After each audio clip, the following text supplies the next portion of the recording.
Hey, what's up, guys? Welcome to the fourth quarter. What is going on? Another week, and we got some NBA. The NBA's back.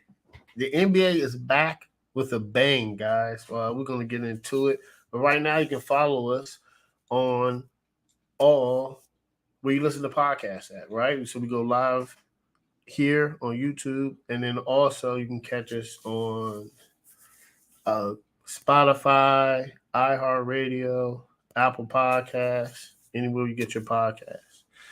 So, Craig, what's going on, man? I'm chilling, man. Chilling.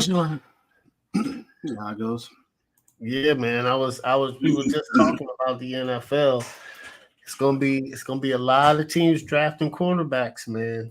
It's gonna be a lot because that 2021 class isn't starting to look good, man. Trey Lance, Mac Jones, and Zach Wilson, man. It's crazy. It But is. anyway, I'm not really blaming that's Mac Jones, crazy. right? Yeah, I want to see. I need him. He just doesn't have any talent around him. I really blame the coaching staff for putting him in that situation that he's in.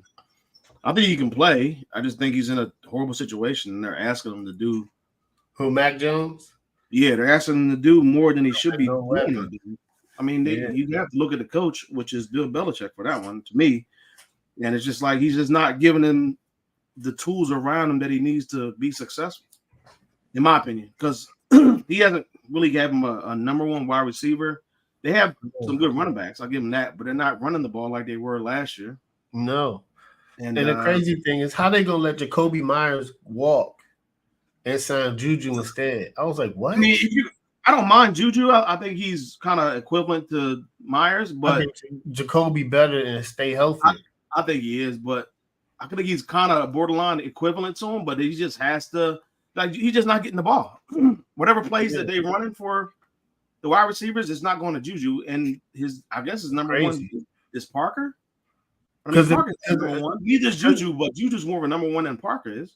Exactly. They got Moore, and then they have Henry, and they have Elliott and Stevenson, and just not that offense is just not. I mean, I thought maybe with a offensive coordinator, bad, man.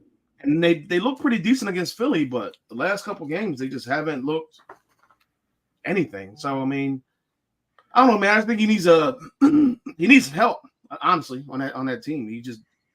Zappy came in and he didn't do much either. He just didn't turn the ball over. But this might be Belichick's.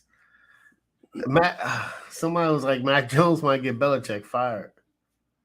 I think he'll get fired. I think Belichick has pretty much earned his. I think Belichick is grandfathered in like Greg Popovich or somebody like that. Yeah, they're gonna draft a quarterback though. I tell you that much. They're gonna draft a quarterback next year. I really don't think I just don't think the quarterback is the issue. I just think they're gonna draft him. Personnel. If they get a top 10 pick, they drafting a quarterback. Coaching and personnel is the issue to me. Like, yeah, it's like he's going out there and I don't know. It's like he's thinking Tom Brady's on the center or something like that, and think Tom Brady can, because Tom Brady didn't really have any wide receivers either. He was able to make something out of nothing for the most part, but he also had a really good defense all the time. They gotta get off of that, man.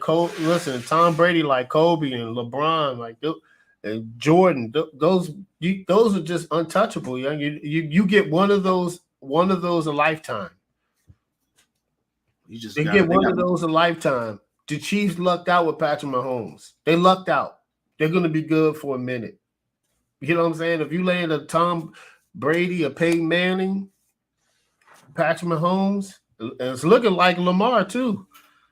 If they have another winning season underneath Lamar, you can't tell me Lamar Jackson's not a franchise quarterback. And they win with him, young. They win.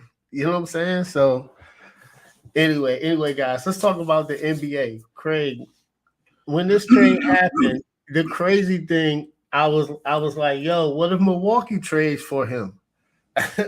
Y'all like, I don't know. I was like, what if Milwaukee trades, yo? I was like, yo. I was like, ship.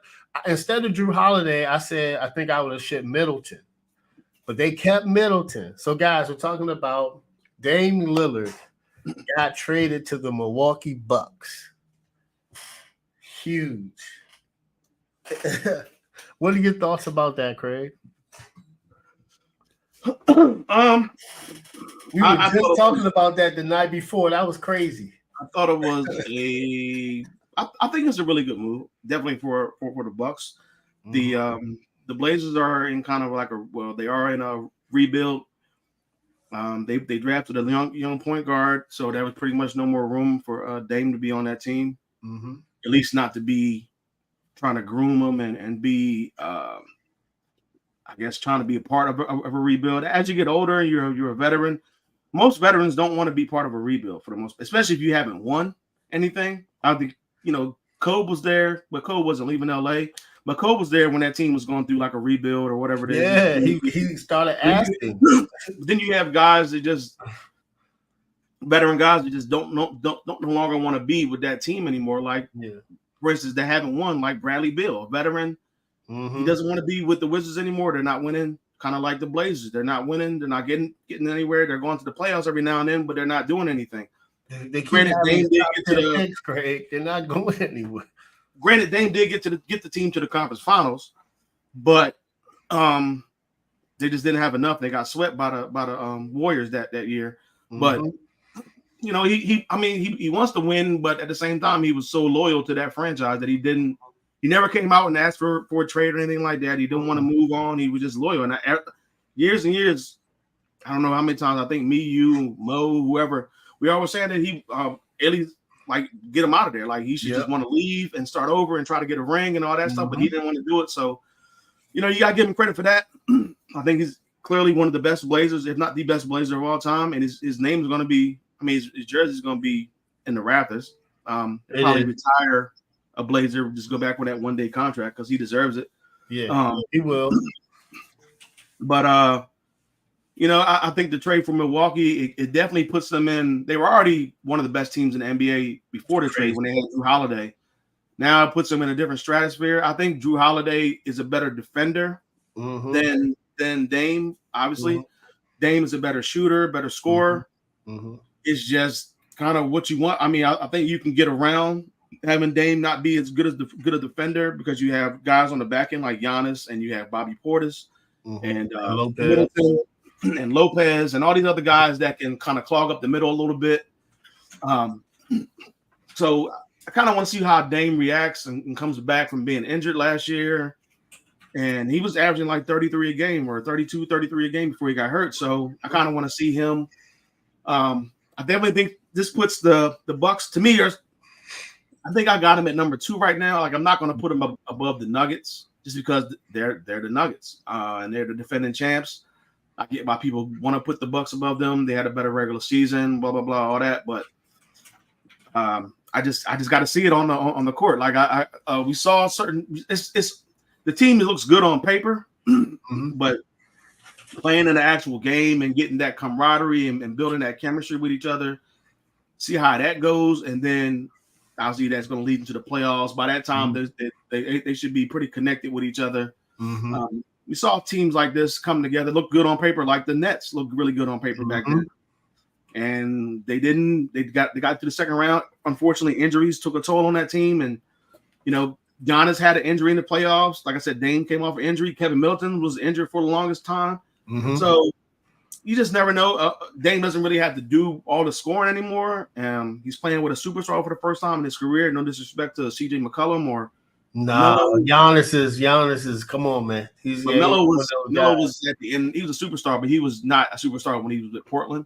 He was past his prime at that point. But so this is his first time playing with a superstar. So one of the best players in the league. So I mean, I got him at right now the best team in the East. Second best team overall. I think if they can stay healthy, they can make a run to the finals. And this is going to be big for Giannis because there was rumblings about him wanting to be out or whatever it is. And now, especially if they have success, this could definitely cause him to stay. So we'll see what happens. But I like the move. Portland gets to rebuild and Milwaukee gets a superstar in Dame that they can help get to the finals again. Yeah. With a new coach. So I like it, man. I'm gonna say this again, guys. And Craig, we were just talking about this. off camera right before last week, and it happened. You know what I'm saying? We just started thinking all these other NBA teams, what would it look like with Dame? And it's great for the NBA. It's great for the NBA because you got Denver in the West, right? Phoenix is gonna be good. The Lakers is gonna be good. Do you know what I'm saying? Like we don't know what the Mavericks gonna look like. You still have the Heat. The Heat gonna be there. Milwaukee gonna be there. This gonna be basketball, and we gonna see what Philly get for James Harden because he's about to be out of there. But we on to him next. I'm gonna share something that probably people already know or heard about. But you said Milwaukee's gonna come out the East. Boston made a real good trade too when they got Jrue Holiday. Yeah. I'm telling you, this is crazy. This is probably we're gonna see who's the best. We got some stacked NBA teams, bruh.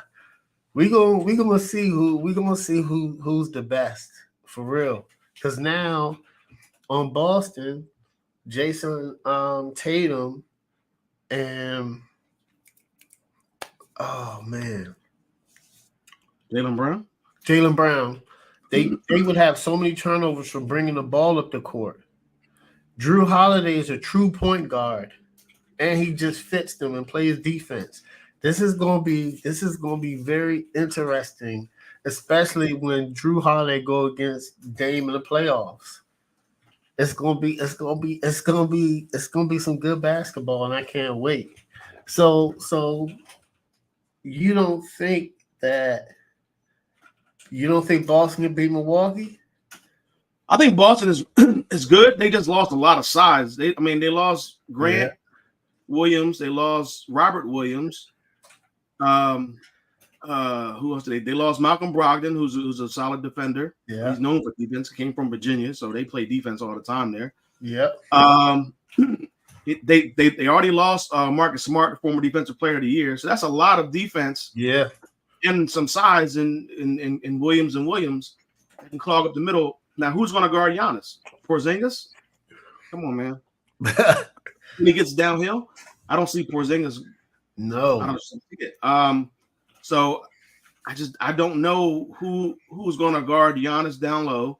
Middleton can hold his own against Tatum. A healthy Middleton. I think Tatum's going to give him buckets all day. Yeah, but Middleton's going to have a 25, 30-point game in there, though. He has he's healthy with his arms, and he can get after him as long as he's healthy. It's just I just don't see anybody that can stop. Now, nobody could stop Giannis before, but at least they had size. They could throw bodies on him a little bit and get like that's 6 fouls. That's 12 fouls. Milwaukee got a lot of size because they said Bobby Portis is starting. Well, so I heard Bobby Portis is not starting, but I don't know. That's what I don't know. I just seen like mock depth charts of who's going to start and all that. So when I that's the only thing. It makes sense. That's a lot of size though.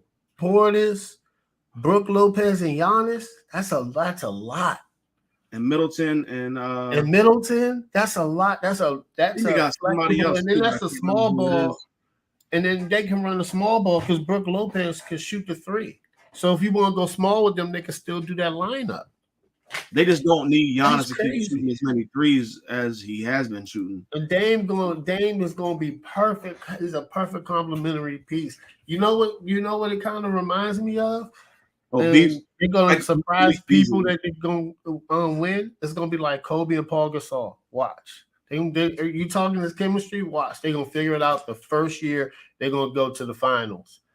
And they're going to lose against the Lakers, baby. You already know. I'm still trying to figure out who is on the bench for Boston. Like the starters are good. You gotta have depth. You gotta have depth, especially to beat Denver. But now I don't know who's going to be coming off the bench for them. That's going to give them buckets or like give them time to rest Tatum and Brown or whatever it is that they need to. That's what happened to Miami last year. You gotta have an 8-man rotation, man. You have to. So you have to, man. You got to. I think Boston is definitely top 2. They definitely have one of the best starting lineups in the NBA, but they do. It's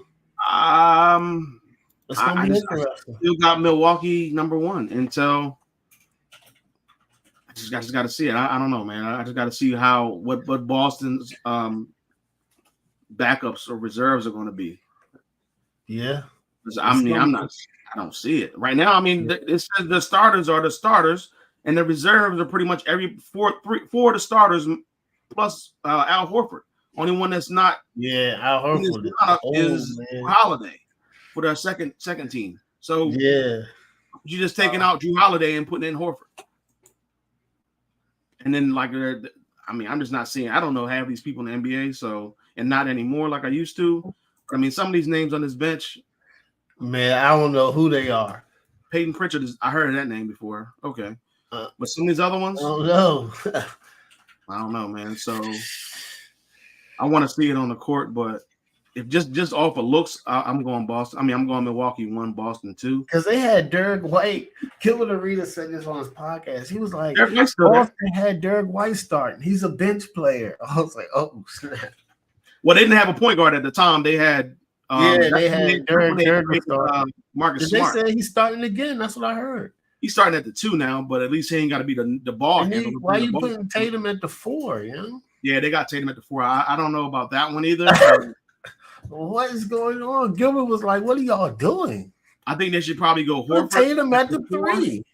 And then bring Derek White off the bench. That way Derek White should be coming off the bench. Because you bringing in Horford off the bench and having Horford to kind of score, I don't really know about that one. Maybe they'll figure it out. But this is just like a broadcasting of the lineup from ESPN.com. What I was looking at. ESPN ain't updated yet. Yeah, we gotta see. I'm gonna see. But I do like the trade with Jrue Holiday. I think it brings they lost 4 defenders, or at least 2 point guard defenders. One of them former defensive player of the year, and then they replenished that with a really good 2-way guard again. You can score better than Marcus Smart and can defend pretty much the same as Marcus Smart. So veteran point guard. I think he's a better point guard than Marcus Smart. I think he's a better point guard than Marcus Smart. Yeah, as well. He's gonna help him with those ball issues and what they had in the because Tatum and Brown are phenomenal players, but they're not point guards. You know what I'm saying? If Jrue Holiday is gonna spell some of that, they could be even better. But I also think that he can come up big in certain moments when Tatum or Brown just aren't shooting the ball, or they're not trying to shoot, because there were times when Brown just disappeared. Tatum kind of too last year in the playoffs. So I want to see. Drew not going to do that. He's going to go. Yeah, now they got another guy that they can rely on that can score. Yeah, that's not just a defender or not just a guy that can just spot up and shoot a 3 every now and then or whatever it is. So he should be good, man. It's gonna be good. Phoenix. This is gonna be some of the best NBA we've seen in a minute, Craig. Phoenix. It's gonna be some good. It's gonna be some good games. Oh, I forgot. Well, he's not a big deal, but they got a backup point guard now with Cameron Payne, former Sun, in Milwaukee. Yeah, that was I saw that today. That wasn't. They getting their depth. It's not a bad pickup. They getting their depth together, yo.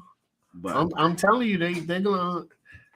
Suns team reminds me of going to go to the finals and they're going to lose to the Lakers. I don't know about the Lakers, but the Suns remind me of the team to beat is the Nuggets, but the Lakers are probably the second best team in the West. I don't know. I just made it to the Western Conference Finals. I got the Suns at 2, but they didn't have Bradley building. I got the Suns at 2. Okay, when the Lakers are 3, the Lakers got them at. I got the Lakers at 4.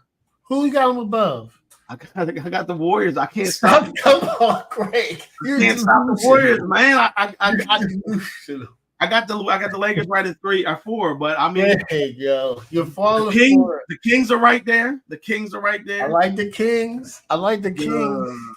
What about the Clippers? Let me ask you that. The Clippers are right there. They got to stay healthy. I want to see the Grizzlies are right there when they get Ja back.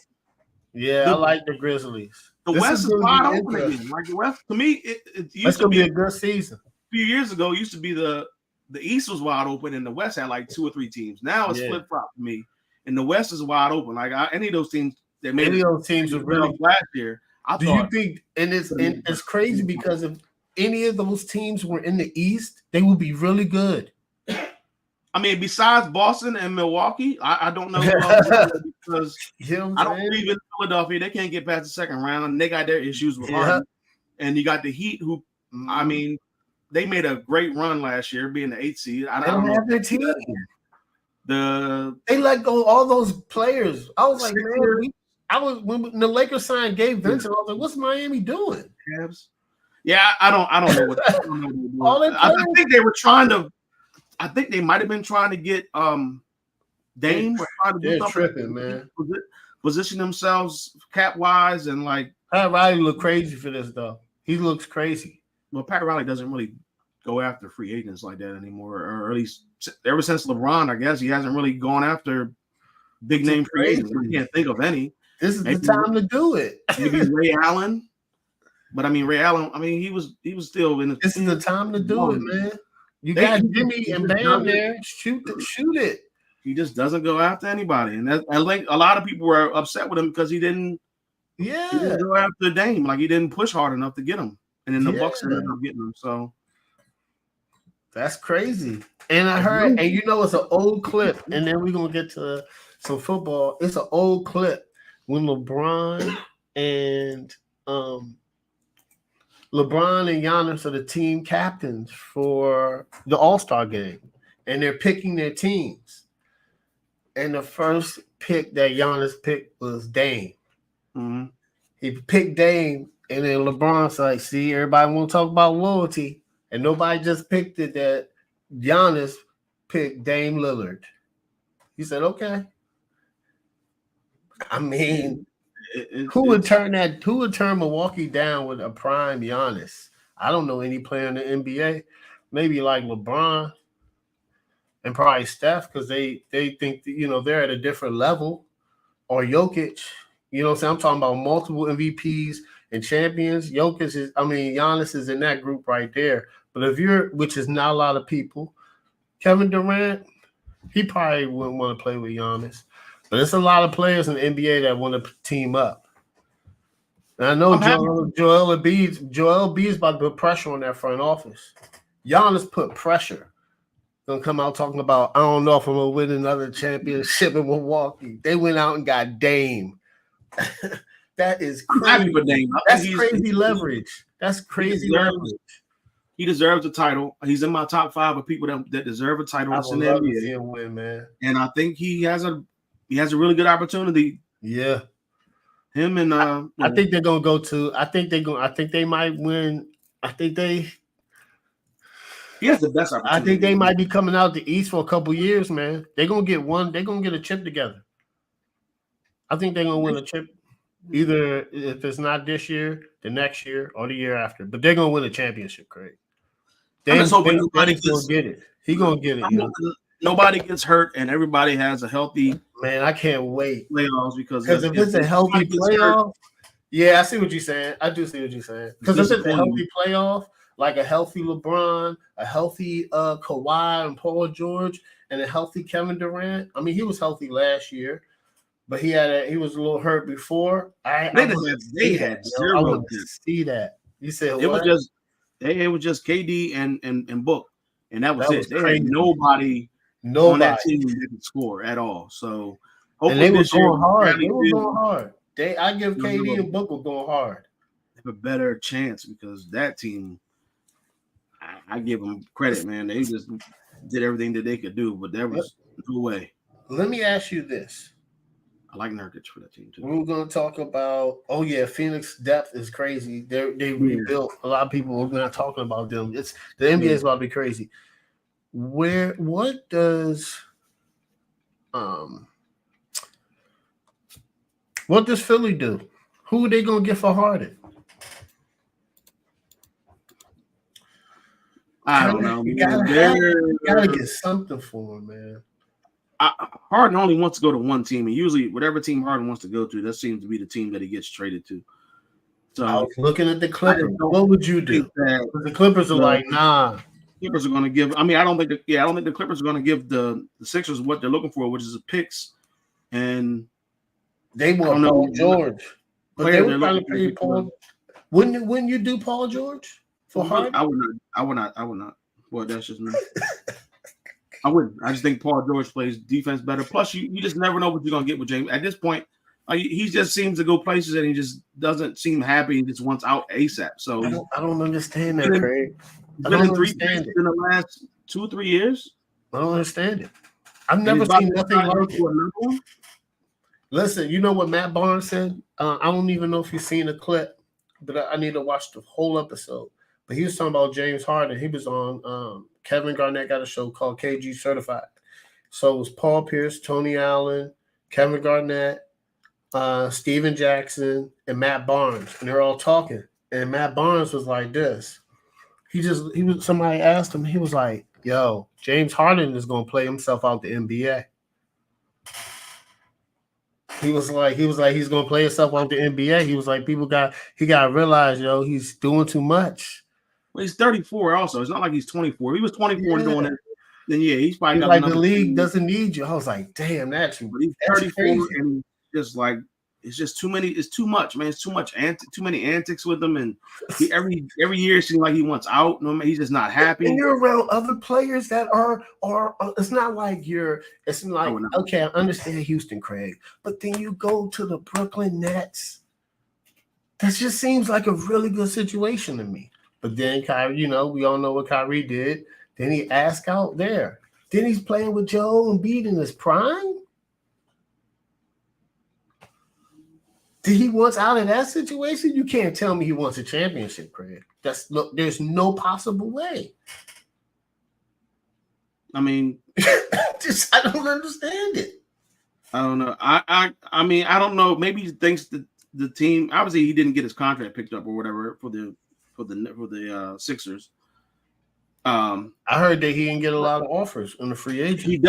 He doesn't have any leverage for the most part. If he doesn't have a lot, if any, leverage with the Sixers because if he holds out, and he's supposed to report to camp though, according to what I just looked at on Twitter. I just saw that today. If he doesn't, he wasn't at the media day.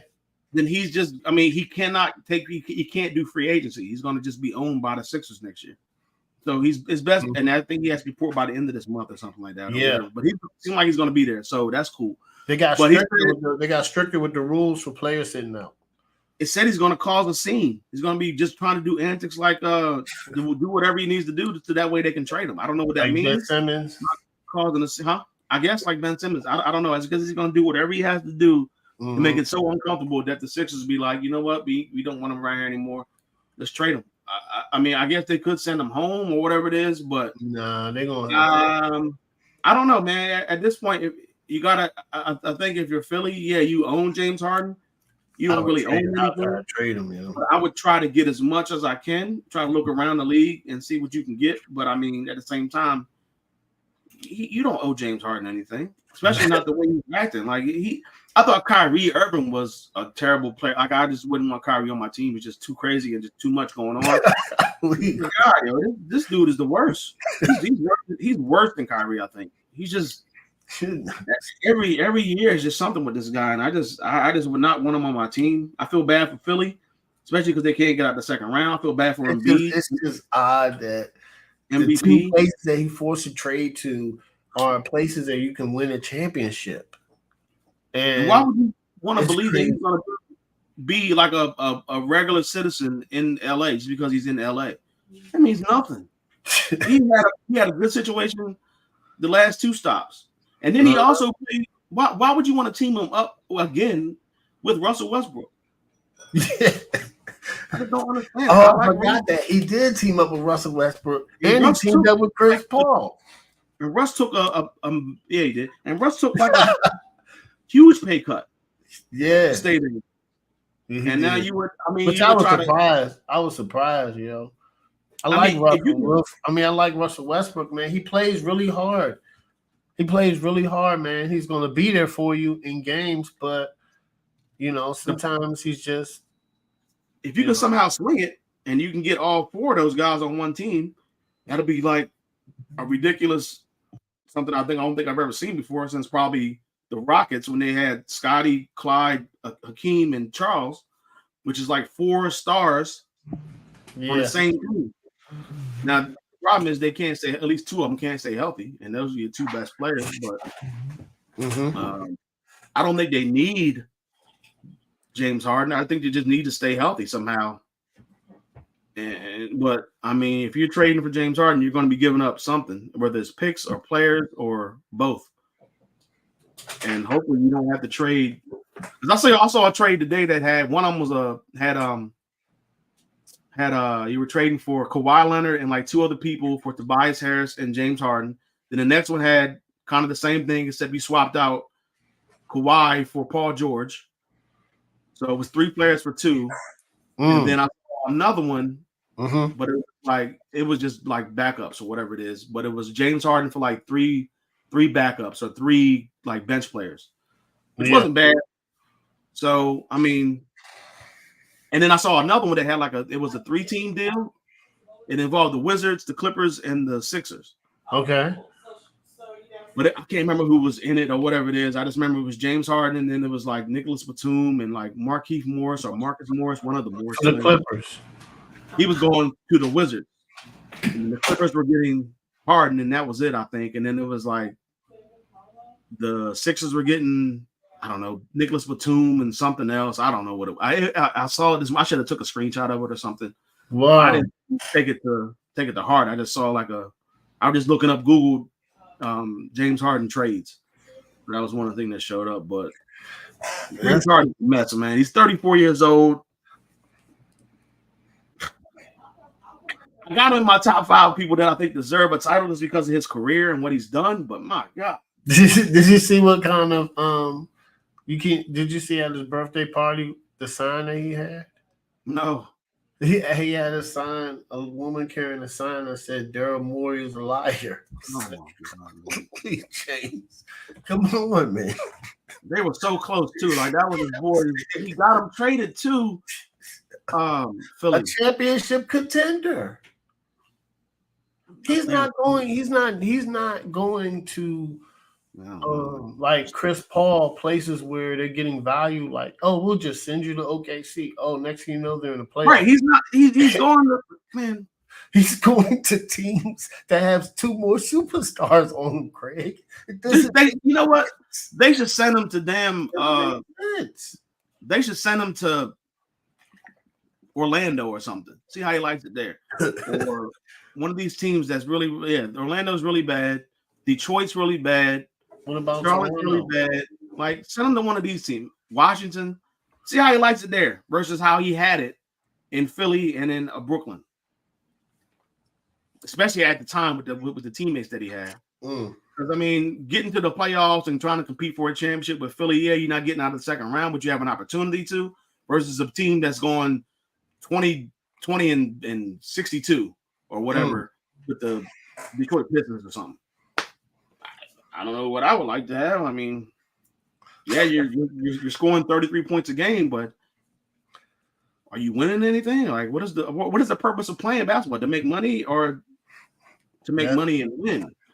What are we doing? I'm just saying he makes money, so why don't you try to win? He's been in some really good situations. LeBron is still trying to win. Kevin Durant is still trying to win. Yeah, you haven't won anything, and you're not even trying. I mean, I guess he's trying because he's trying to get to the Clippers, but. And what do they have to give up to get him? They're gonna have to give up something. Like I said, you said it was like for 3 like regular depth players. Yeah, it was just like they had three different trades for the Clippers, and that was one of them. That was the first one. I don't remember. Oh, was it a 3-team or just 2? It was 2. It was just the Clippers and the Sixers. I can't remember. I just Googled it and it came up somehow. That's crazy, man.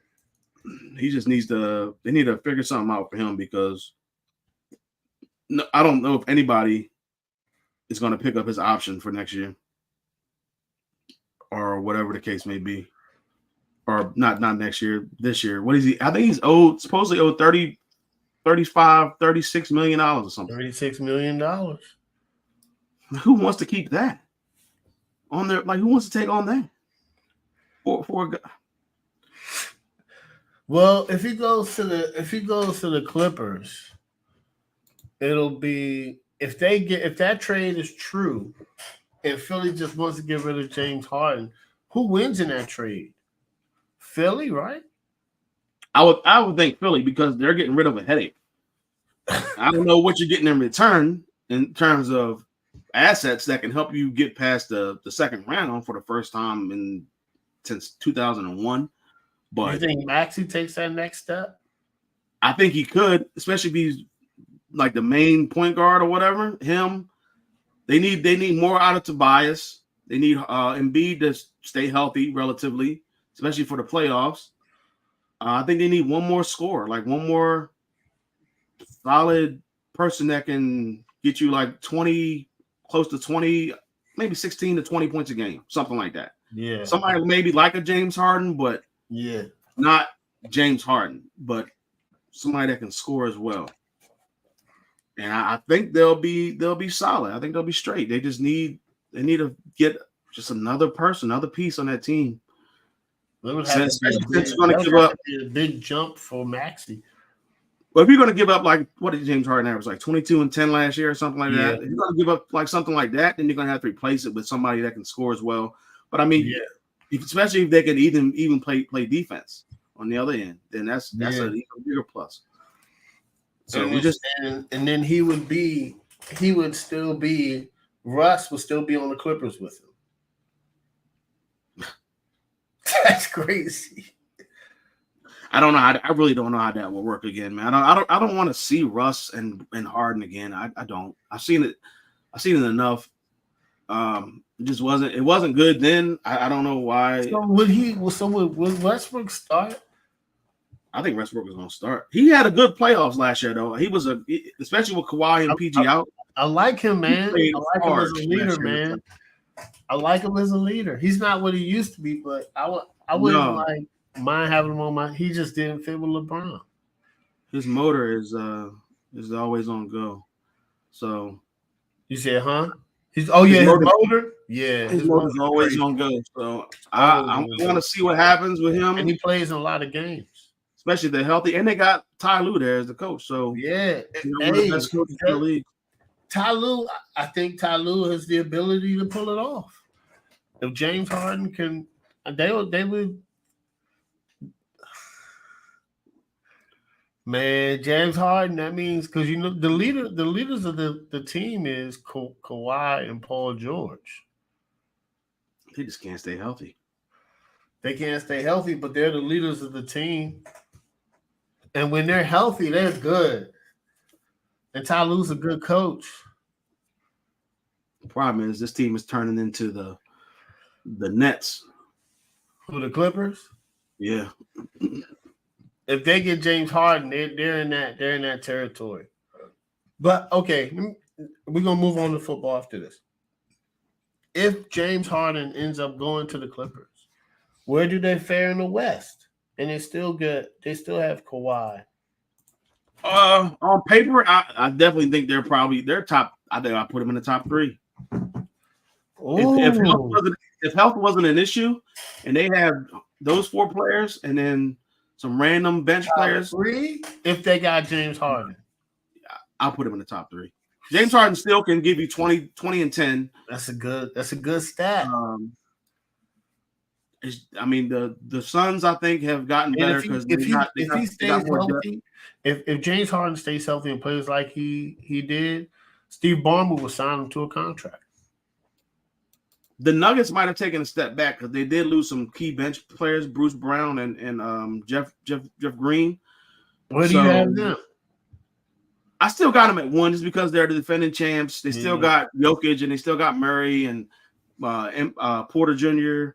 and Aaron Gordon. Just still got a really good team. I just want to see what they did with their bench. But I'm not going to just take the unless something horrible had happened to the roster. I'm going to leave the champs where they are at the top for now and see where that goes. Maybe to the middle of the season. They still got Coswell Pope. They still got Aaron Gordon. I mean, I don't think the roster, Reggie as far as like the starter, would be better obviously than the Suns or the Clippers if they got Harden. But as a unit, they played together. They went to the finals together, won the championship. They had that already. Yep. The Clippers can't stay healthy, and Harden will come in there, and who knows how that will work. Still trying to figure out how to Bradley Beal, KD. He's playing point. That is the Lakers looks good. The Lakers is going to work because they've done it before. So the Lakers would probably they definitely will be up there. The Warriors are kind of the same way. They're big three that they got. Yep. Same thing. They got depth. Everybody's looking for depth. They had that unit already. They had the camaraderie. They had that chemistry together. It's Yeah. just it looked like this kind of the same. Like I said earlier, the same thing looks good on paper, but just like the Nets, you just never, or like even like the Rockets when they had those four guys, they didn't do anything. I mean, they went to the playoffs. They didn't make it to the finals like everybody kind of maybe had thought. Yeah. And I thought the Nets were going to go to the finals. Unfortunately, like injuries happen and that's COVID happened and things like that. So it just I was shocked. I was shocked that the Clippers haven't gone to the finals, and I'm shocked that the Nets. Once again, it's hard to do. People be trying to think that LeBron, what he's doing is easy. No, guys, it is super hard to leave one place and go to one place and get a championship. That's really hard to do. Yeah. I think if Mike left Chicago in his prime, he would have won one without. You know what I'm saying? I think it's just a couple players, Kobe, a couple players that you could have put them in any situation, they still would be talked about as being great. Well, Harden past his prime. He said, "Huh?" I said Harden is past his prime. Way past it, but this is gonna be interesting, man. This is gonna be good. This is gonna be a good NBA season. I want to see how this tournament looks. I want to see, man. Yeah, I'm kind of interested in that too. I want to see how it works out or how it shakes out or whatever it is. First time they're doing it, so I want to see how it works. Yeah. All right, now we on to the NFL. Craig, can you believe it is the first 4 games of the season have left us crazy? It's exciting. It's teams that we thought were good that's not going to be good. We're looking at teams like, wait a minute, they're 3-1, which is very interesting. What are your thoughts on the first month of the NFL season? What has shocked you in a good way? What has shocked you in a bad way? What team has surprised you? Like, okay, I didn't expect them to be this good. Well, the Panthers have shocked me in a horrible way. I thought they were going to at least have at least 1, maybe 2 games at this point. Yeah. And they're just, I mean, at this point, they're just giving the Bears the first or second pick. And the Bears are having the first or second pick. So, I mean, it's just unfortunate that I have this. They're one of the last 2 teams that haven't got a win. And then the next couple of games, they got the Lions, and then they got the Dolphins. And then they got the Texans, who I didn't think they're going to be good. CJ Stroud. And then they got the Colts, another young rookie quarterback. Richardson is playing good. I'm hoping that they don't make it to week 9, and between them and because they play the Bears in week 9, and neither one of them have a win. That'll be a terrible game to watch on Thursday night. That's literally whoever, which sucks because if y'all get the number 1 pick, that's the Bears pick. Yeah, or the number 2 pick, it don't matter. It don't matter, right? They're gonna get the number 1 pick. They're gonna have a top 5 pick at this point. The way it looks, I mean, the defense is okay. The offense, man, is just like Bryce Young is just not. They're not letting him. I don't know. You're not getting. What was that? They're not getting the ball down the field or nothing like that. It's too many. Is that me? Is that you? Hello? Oh, okay, I'm good. Oh, I thought that was me. But yeah, there's like, I don't know. I'm just disappointed, man. Every time they get the ball, it seems like they're about to score, about to do something. He turns the ball over. He had a fumble against the Vikings down there where they about to at least get a field goal. He had a fumble against the week before against the Saints. Yeah, it's just like, my God, man. So I don't know, man. The offense better than this. The offense looked a lot better when they had Andy Dalton in the lineup. Now I don't want Andy Dalton in the lineup because it's not going to help Bryce Young at all or help the offense with Bryce Young in it. So, but at the same time, it's just like it's disappointing to see how the offense ran with Andy Dalton versus the offense running with Bryce Young. But that is what it is, man. You gotta give him some time. I understand that, but at the same time, you look at guys like C.J. Stroud and Anthony Richardson and how they played, and this is like night and day. Like, I'm not saying C.J. Stroud is the best. I would have. Now, I'm not saying C.J. Stroud should have been drafted 1 overall. I still think Bryce Young should have been drafted 1 overall. It's just how teams were playing, the coaching, things like that. I don't know. It's just how the coaching is going, players around them. I don't know. It's just a situation. Just a situation that they're in. And I didn't think that the Colts or the Texans had a better situation than the Panthers coming in. But yeah, I clearly was wrong about that because those teams are playing hard and they're playing, especially the Texans. They've overachieved in my opinion. C.J. Stroud looks amazing at this point. And the Cardinals. And the Cardinals. Yeah, for the most part. But C.J. Stroud looks better than I thought. So does Anthony Richardson. Yeah. Another thing I got is the Bengals look horrible. They look broken. Like they don't like the same team that I had the Bengals. All right, I had them going to the playoffs. I had Joe Burrow as my MVP, and a lot of people had him. He looks horrible, man. It's like he's hurt. 3 points again. Like I don't know, man. And then they left him in the game. They say he's playing like the worst quarterback in the NFL right now. When he was getting blown out, they left him in the game, and it's just I don't know, man. They just look like a team that I just don't want to. I just didn't think I would see, and especially after the last couple of years. Chris McCaffrey looks really good. Frustrated too. Jamar Chase. Christian McCaffrey looks really good. Looks like an MVP candidate. They're not going to give it to a non-quarterback. Hasn't been a non-quarterback since like 2012. Adrian Peterson, but he looks really good, man. 4 touchdowns on Sunday. So granted, they were playing the Cardinals, but I mean, man, they haven't lost a regular season game in 14 games in a row. I think the only one they lost was his first game there against the Chiefs last year. So they're on a roll. The Giants look horrible. They were outscored. They've been outscored at home 64-3. That's crazy. There's no way that's crazy. 64-3. I know yesterday they didn't have their left tackle. They didn't have Saquon. But you got to do something better, man. Like I didn't believe in Daniel Jones anyway. Nobody did. They should have all that money franchise tag. Some people were like, "Yeah, they got to pay him because he's, blah blah blah." I'm like, "Nah, man, there's no way." And ended up, he got more interceptions this year already through 4 games than he had all of last year. That's crazy. 6-5. So he's on. I mean, he got his coach Kirk getting out. Brian Debo through the tablet. It is doing. It is a horrible. I mean, I don't know, man. The Giants. I didn't think they were going to go to the playoffs anyway, but they look worse than I thought. 64-3 at home is that's crazy. That's crazy. What else I got? I got Staley, man. He keeps getting lucky. He got lucky against the Vikings. Then he got lucky against the Raiders. I got to give the team credit. The Raiders had Jimmy Garoppolo. The team around him. I give them credit because they had Mack had 6 sacks by himself. Yeah. Herbert broke a finger on his non-throwing hand. Excuse me. Yeah. And it took pretty much all the way to the end of the game to get the win. Asante Samuel got an interception, which is fortunate for them because Staley once again going for it in his own side of the field. Wow, he's crazy. He just, I don't know, man. He just doesn't believe in his defense, I guess, even though Khalil Mack was going off and the defense held him to 17 points. And they were playing a rookie quarterback. Why not put the ball with a rookie quarterback there? It's not Jimmy Garoppolo, although I don't think he's that good either, but his guy's even worse.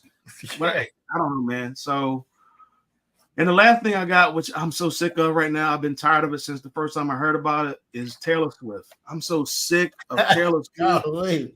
Oh, my God. It's just like, everywhere she goes, it's just news, and it's just like they got to keep showing her in the booth. And these guys are going to be broken up next year. It's just Greg. You don't have no faith. No, I don't. Because she won something. Everybody knows it. You can look at her track history of who she's dated. She's like Derek Jeter. Yeah. Derek Jeter had they had a graphic of Derek Jeter, and it was a baseball outfield. They had every single position had a female's name on it. 9 positions in outfield all had females' names on it of girls Derek Jeter has dated. That's like Taylor Swift. Golly. I'm sick of it, man. I'm tired of seeing her on TV with the Sunday night, and then the week before that when they were playing the Bears. Like, I don't want to keep seeing her face.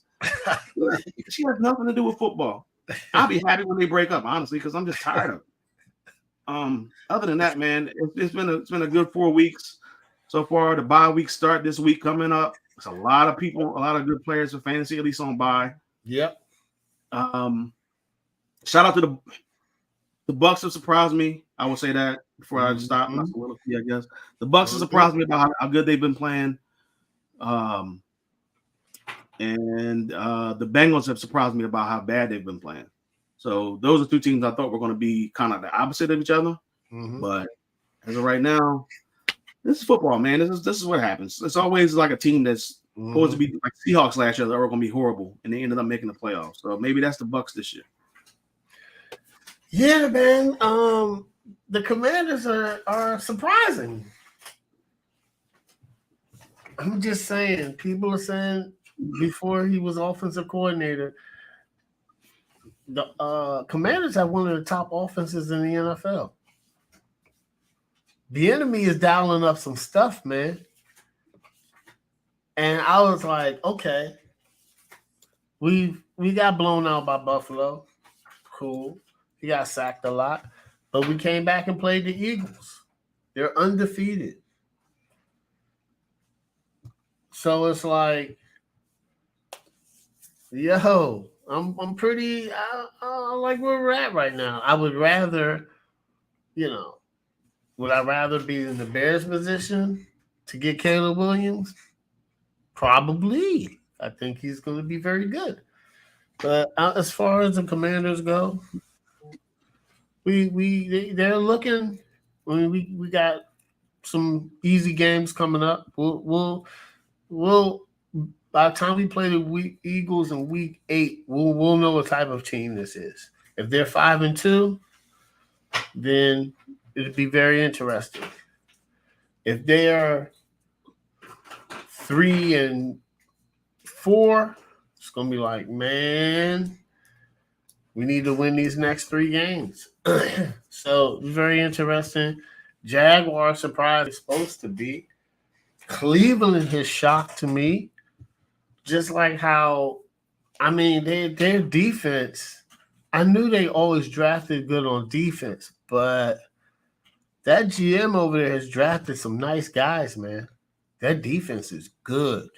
And, they lost to Lamar, but a lot of teams lose to Lamar Jackson. Just he beats a lot of teams. You said what? But he also had a backup quarterback. Yep.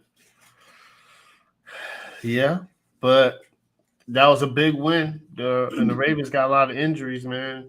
But Lamar Jackson, Odell Beckham's hurt. Lamar Jackson's still doing his thing, man.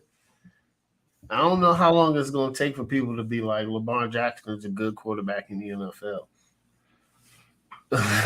I feel like when he wins like 2 playoff games this year, they're going to be like, okay, Lamar Jackson is a good quarterback. I'm surprised by the Panthers too, Craig. I'm not going to lie, man. I thought Bryce Young would be playing better. Maybe it's his receivers, but I don't know, man. CJ Stroud got young receivers too, and he's putting the ball placement perfectly. He's looking like a veteran. I mean, we thought he was good, but I didn't think I would see this much of a gap. Do you know what I'm saying? I'm starting to see a gap between them. So let's hope the Bryce Young kid start closing it. I hope he starts picking it up at the end of the season. Desmond Ridder, not a good quarterback. Atlanta's they're already saying Atlanta, Kirk Cousins to Atlanta. But you gotta get a new coach because Arthur Smith's not a good coach, man. You got Kyle Pitts. What are you doing with him? What are you doing with him? You got Kyle Pitts, Drake London, and Bijan Robinson. I don't understand why aren't you using those weapons in the NFL? That's all. Shout out to Baker Mayfield. Surprising, man. If the Bucks go to the playoffs and the Saints don't, we all know is it Derek Carr really a good quarterback? Or is he below average? They signed him to a long-term deal. We're gonna see. This is a very interesting year, man. The Titans 2-2. I don't know how that happened. But I mean, this is just interesting. The Bengals, Joe Burrow needs to start going to training camps. He keeps training camps. He be missing training camps, and it's starting to catch up to him, man. He needs to start going and having camps and get through a full camp without an injury. He doesn't do it. He doesn't. This is like his second season doing this. You can't be 1-3 in the AFC right now, and then you going against a feisty Cardinals team. What?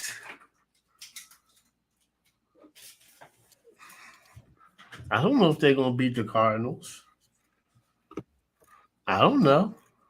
So this season is very interesting, man. I can't. It's been exciting so far, man. Exciting. All right. Now I'm gonna do my. Is it time to press the panic button or not? Panic button. Do we press the panic button for the New England Patriots? Wasn't that the worst loss of Bill Belichick's career? Man, what happened to Mac Jones? What is going on? Could possibly New England draft a quarterback this early? They might have a top 10 pick. This is going to be very interesting. Very interesting. It'd be funny if Shedeur Sanders went there next year. It'd be very funny. Because his mentor is Tom Brady. That'll be very interesting. But I don't know. I just know it's time to hit the panic button in New England, man. Bill gotta change his ways, man. But the defense is still good. They got some injuries. That corner Gonzalez is really good. He's like one of the best corners in the league. Belichick knows what he's doing, but he just doesn't have a good quarterback, man. Same with Pittsburgh. Like, is Kenny Pickett the guy? He was looking good in preseason. You get to the NFL, he looks like a rookie again. Is it the offensive coordinator's fault? Because he has weapons. You got Fairmouth, Najee Harris, Pickens. And then you got, he's hurt. Deontay Johnson. That's still a good offensive weaponry, man. So I don't know what's going on in Pittsburgh, but yeah, I'm going to hit the panic button. Do I hit the panic button for the Broncos? No. I know they're 1-3 right now, but I think they're going to right the ship, and I think they're going to be good. So that's it. Besides that, man, this is interesting, man. I don't know why people think Zach Wilson's a good quarterback after one game of good football. Have you been hearing that?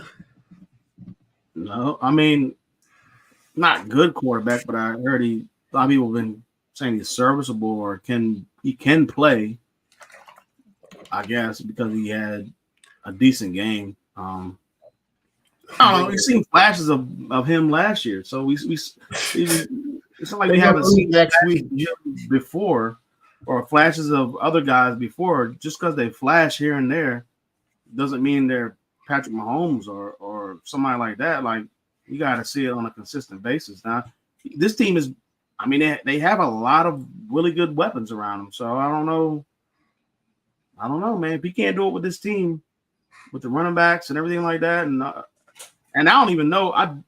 Dalvin Cook has to be like what did I get myself into? You lose Aaron Rodgers, and then after that, you don't even really get no playing time. He don't get no playing time. Or when he does, he can't. I mean, he's not getting any yards.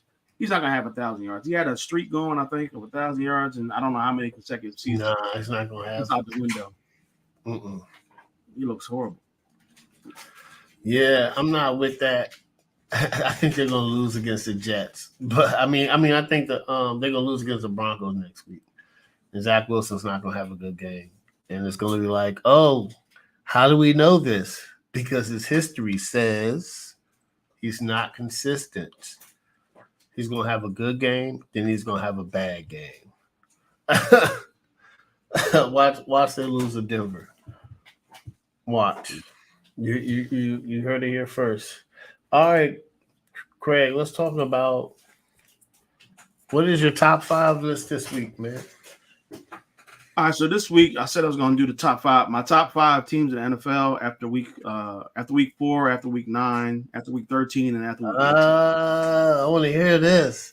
So we're doing 4 times a year, or 4 times this season. I'm doing this. So yeah, I got my top 10 here. So I was trying to figure out who I wanted to put in my top 5. So I figured it out, and I'm going with number 5. Even though they lost last week and got destroyed, I had them at number 1 the week before, and I was trying to drop them out of my top 5 and put another team in place of them. I just couldn't do it. So I got the Dolphins at 5. Okay, I really couldn't take the Dolphins out of the top 5 as much as I wanted to and tried. And one game, it's a lot of recency bias. So you just seen them lose 48-20 versus you just seen the Cowboys dominate the Patriots 38-3. So you want to put the Cowboys into the top 5 and bring the Dolphins out, and that's fine. But at the same time, the Cowboys really, they played the Jets who aren't good. They played the Giants who aren't good. Now they destroyed both of those teams, just like they destroyed the Patriots. But they destroyed the Patriots. I just think the Dolphins have played. They played tougher competition, including the Bills that they just lost to. Yeah. And they played 3 road games to start the season, and so I'm just going with that. I think the offense is obviously the best in the league. The defense definitely needs to be a lot better. There's a lot of players in that defense that have a lot of pride and everything like that. And after giving up 20 points against the Broncos, you go out and you give up 48, almost 50 points against the Bills in the division game. And people looking at that defense, including myself, are like, yeah, it's a lot going on with that defense, and they need to figure it out. So, hoping they can figure it out. I got them in my top 5 still, but they're hanging on by a thread. It's close between them and the Cowboys. It's close, and the Lions are right there as well. The Lions are good. They're good. The Chiefs, even though I know they lost to the Lions, and I really thought about putting the Lions in my top 5 as well, I had to put the Chiefs at 4. I think they're starting to figure it out a little bit. Mahomes played as probably one of the worst games I think I've ever seen him play against the Jets. He plays a lot of good games, and they were still able to pull it out, even though he could have been picked off a few more times. But they were able to pull that one out. The offense needs to get like 30 yards at the end to get a first to end the game. Offense needs to get a lot better. That's the thing. The offense, their wide receivers are not clicking right now with Patrick Mahomes. He's not clicking with them, vice versa, whatever it is. Kadarius Toney, he's pretty much a done deal. Like he's done. Sky Moore and Rice, they need to figure it out. Sky Moore's still young. He's still young. MVS so they need to figure out what they're doing right there. I don't know if they need to look for a trade or maybe like free agency. I was about to ask you that. Would you think like could they get Devontae? I don't know. That would be a lot to give up for Devontae, but maybe they get somebody who's younger or something. I don't know, man. They need to figure. D-Hop might not be bad either. I wish they had just got him in the regular or in the offseason. There's a lot of. I wish they had kept Juju because at least he was getting more. He was playing better in this offense than he was than he is now in New England. Could it be? Some people are saying it's Eric Bieniemy, blah blah blah. I don't know about that. He wasn't calling plays like that, but I just think this Chiefs team, man, they need to figure it out. It's going to be some growing pains throughout the regular season, but I think they'll figure it out. Number 3, I got the Eagles 4-0. Barely beat the Commanders last week. Have been struggling for the most part on. I know they've been getting after teams on defense a little bit, but it's kind of like, I don't know. It's like window dressing or something like that, or like lipstick on a pig or something like that. It's just the team looks good, but I mean, you look at it. If you really look at it, you can see how close the game was against the Patriots. They could have lost that game. Mm-hmm. They let the Vikings back into the game after being up like 27-7 or something like that. Mm-hmm. They let them back into the game, and they let Kirk Cousins go off. They even let Mac Jones go off in the first game with 300 yards. They kept Baker in check in game 3, and then they let Sam Howell go off. And that game, he only had 1 touchdown, which was a late touchdown at the end, which basically led to a tie of the game and led to overtime. But it's just so many instances, man. It just had the defense look better last year. They got new offensive coordinator, new defensive coordinator, but man, this team should be a lot better on defense than what they are. And the offense needs to they're starting to figure it out a little bit more. You've seen every single game so far this year, from the first game to the fourth game, Jalen Hurts yards per game and passing wise has gone up. So it seems like they're starting to figure it out. But the defense, man, they got to figure that out. I got the Bills at number 2. They lost to the Jets opening night. I just think they might have were kind of pre-gaming or strategizing for Aaron Rodgers. Ended up not being Aaron Rodgers, ended up being Zach Wilson, and then they lost in overtime. But ever since then, they've just dominated every single team that they've played, the Raiders, the Commanders, and the Dolphins. So I think this team is starting to figure it out. Josh Allen looks like an MVP candidate. They're starting to get the ball. Figured it out quick, Craig. They finally got a running back. It seems like they can depend on and just like to give the ball to, and he can run. Yeah. And Devin looks better than his brother at this point. And they have some good wide receivers, and their defense is really good. So got to give them credit for that. And number 1, I got the 49ers. Goes without saying. They pretty much beat every team. The game against the Rams ended up being a 7-point game, but that's because the Rams kicked the late field goal to make it 7 instead of 10. But other than that, they've dominated all the teams that they've played so far. They haven't really played anybody. This week coming up against the Cowboys is going to be a big test for them because they finally played some competition. But they've owned the Cowboys in the playoffs the last couple of years. Chris McCaffrey looks really good. Brandon Ayuk, when he plays, looks really good. He looked really good on Sunday. They didn't even need Debo. Seems like they don't even need Kittle either. They're just it's just like next week it'll be Kittle. I mean, not Kittle. It'll be Debo, or it'll be CMC. And then the defense is really good as well. So that's my top 5. I got to figure out what I'm doing for next week. We'll figure it out. That's awesome, man. San Francisco looks good, man. I'm not going to lie. They do look good. This is going to be a big one, though, coming up. So I can't wait. Sunday night football, too. Sunday night football, man. Finally. I can't wait to discuss that one. Yeah. All right, man. So that's very interesting. All right, man. This is the next topic. All right, let's pick one crazy upset for week 4. Man, all the teams that are favored are the teams that I like for the most part. Yeah. I don't want to pick this. I don't want to pick a team or pick a game that's with the who you got. So I'm going to stay away from that. Yeah. And just go with something else. I am trying to find something here. You know what? This week was a little hard. I'm going with the Rams over the Eagles. The Rams. That's all you got, but I got you. Is it? It's a tough pick. All right, man. I almost picked that one, Craig. Damn, I was looking at that one pretty hard. Like, oh man. You know what? Give me. I know we just talked about this, and you don't believe in them. I really don't believe in them either. But give me the Jets over the Broncos. What? Yeah, Jets over the Broncos? Okay. Yeah.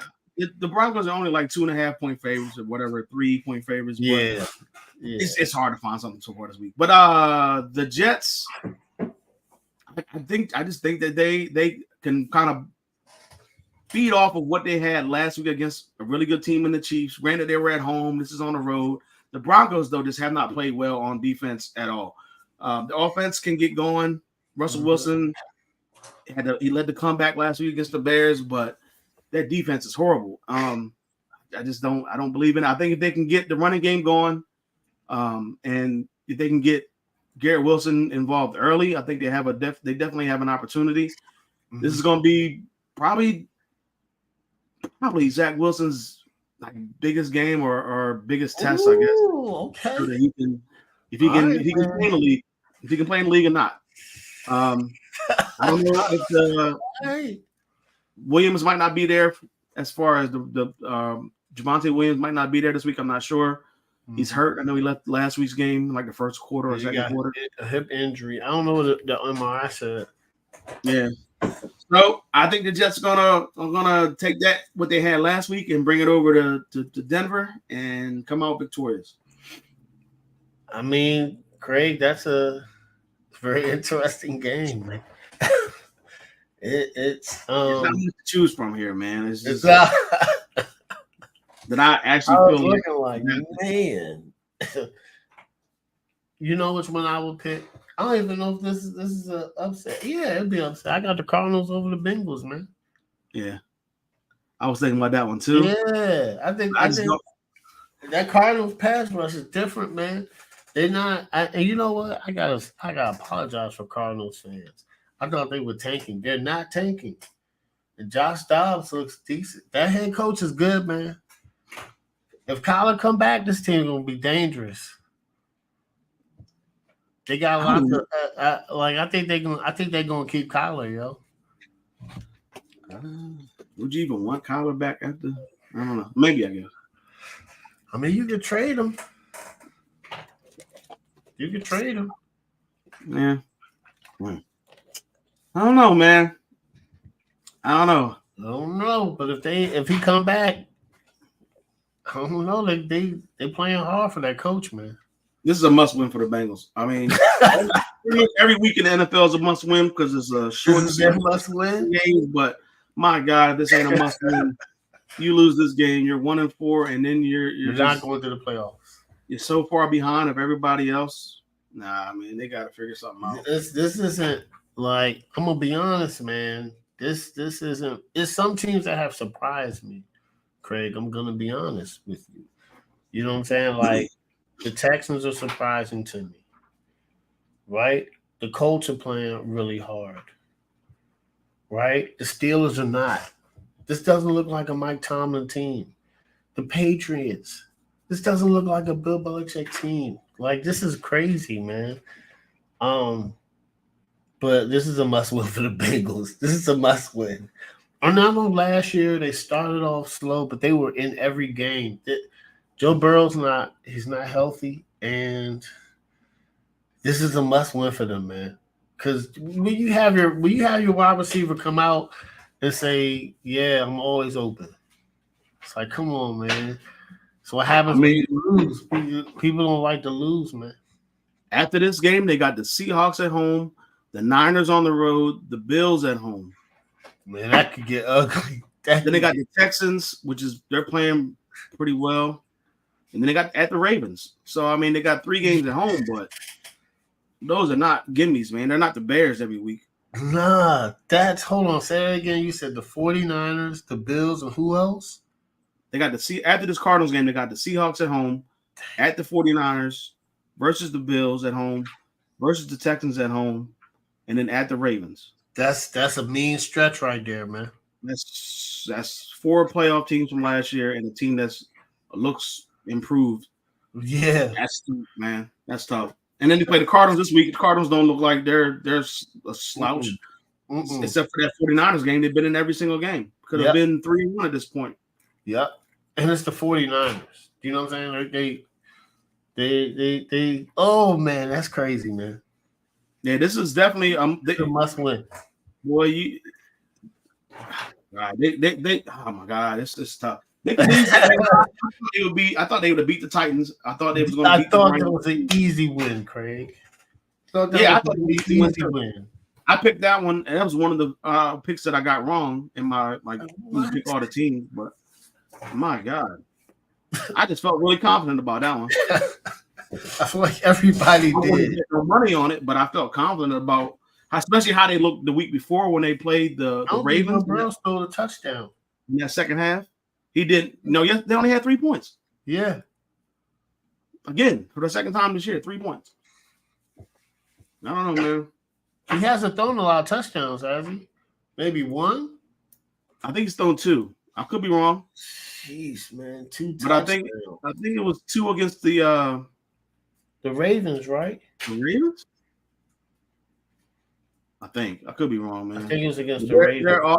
Their offense looks horrible anyway. It just looks like, I don't know, man. It definitely doesn't look like the same team. It's just like they fell off a cliff. Yeah, golly. Joe Burrow's thrown for 2 touchdowns, 728 yards, 2 interceptions, and 2 touchdowns.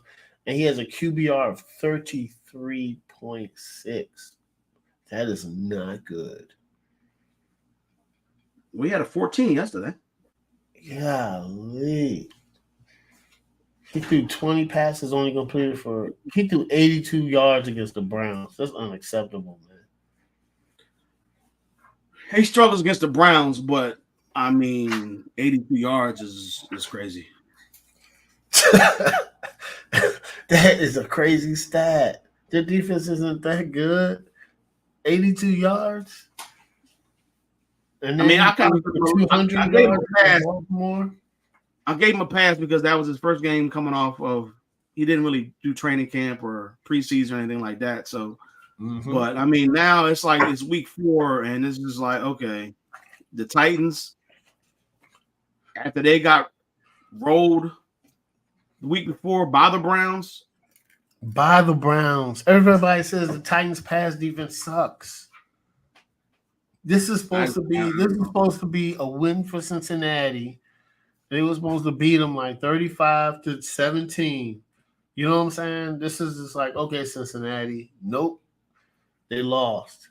And I'm just sitting there like, yo, I don't think they might not go to the playoffs, man.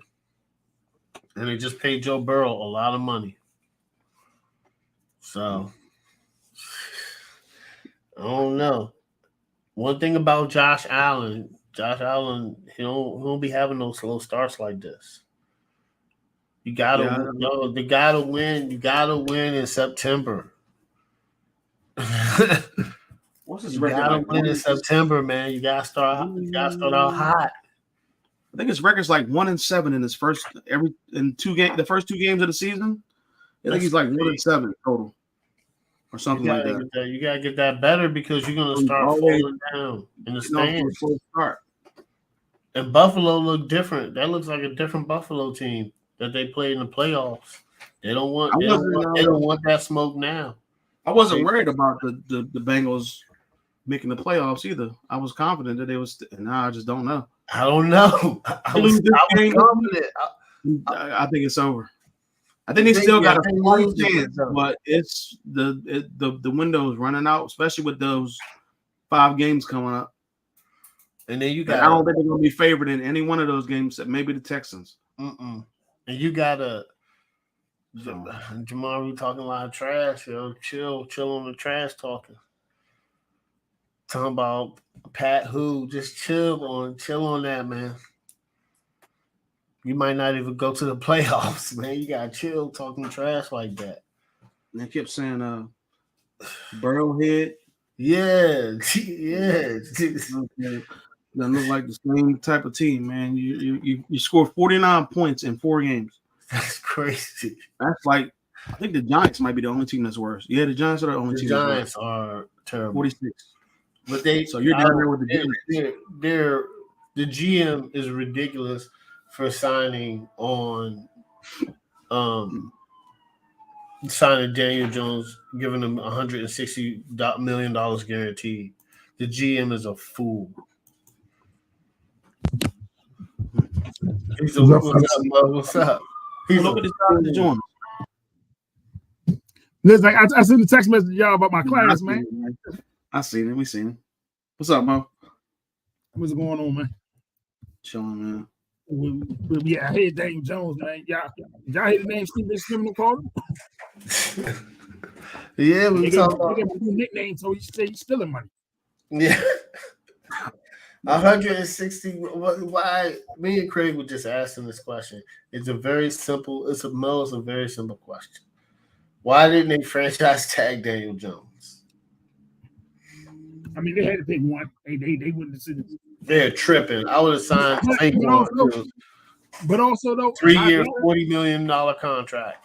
A lot of things though also people gotta realize though is Daniel Jones has his flaws, but they got no receiver that can create separation, and that O-line is terrible. Like they ain't got no outside of Wilder, they got no regular outside receiver. Mo, he threw for 15 touchdowns last year, bro. That's it. But you know what you gonna get from him though? Daniel Jones sucks. He's a terrible quarterback. The thing is that they fell for it last year because they had an easy schedule. Uh-huh. They played the AFC South like every other NFC East team did. Uh-huh. And this is before they had all those new quarterbacks down there. Uh-huh. And he ran for all those yards last year. Uh-huh. And because Saquon was running the ball. They had a running game, so they would do that too. He was running the ball too. He had like 7 rushing touchdowns last year. But I mean, like this year, they're not doing that this year, and they got a tougher schedule. And it's just like you scored 3 points at home in 2 games. That's crazy. You give up 64. That is crazy. I think they outscored 77-9 in the first quarter, something crazy like that.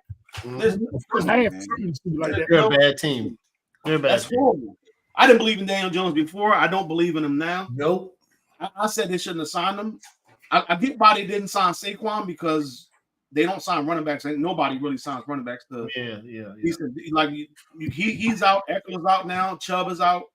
So I kind of get it. But I mean, at the same time, I wish they would get paid. But Daniel Jones, come on. They're 1-3, and they got Miami and Buffalo next. Yep. Man, you might as well call that 1-5. They're gonna be 1-5. And they both on the road too. Yeah, they're gonna be 1-5. Miami looking for get back.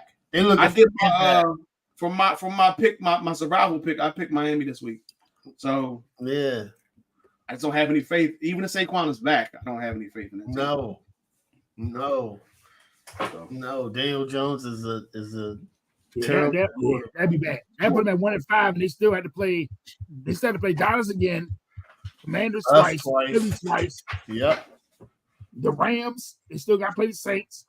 They're going to be bad. They're going to have to draft a quarterback next year. No.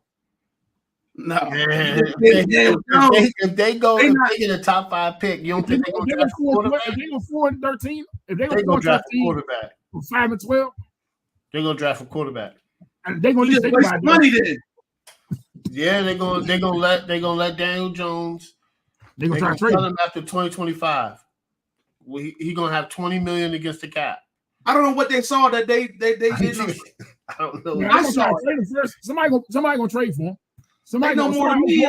He sucks.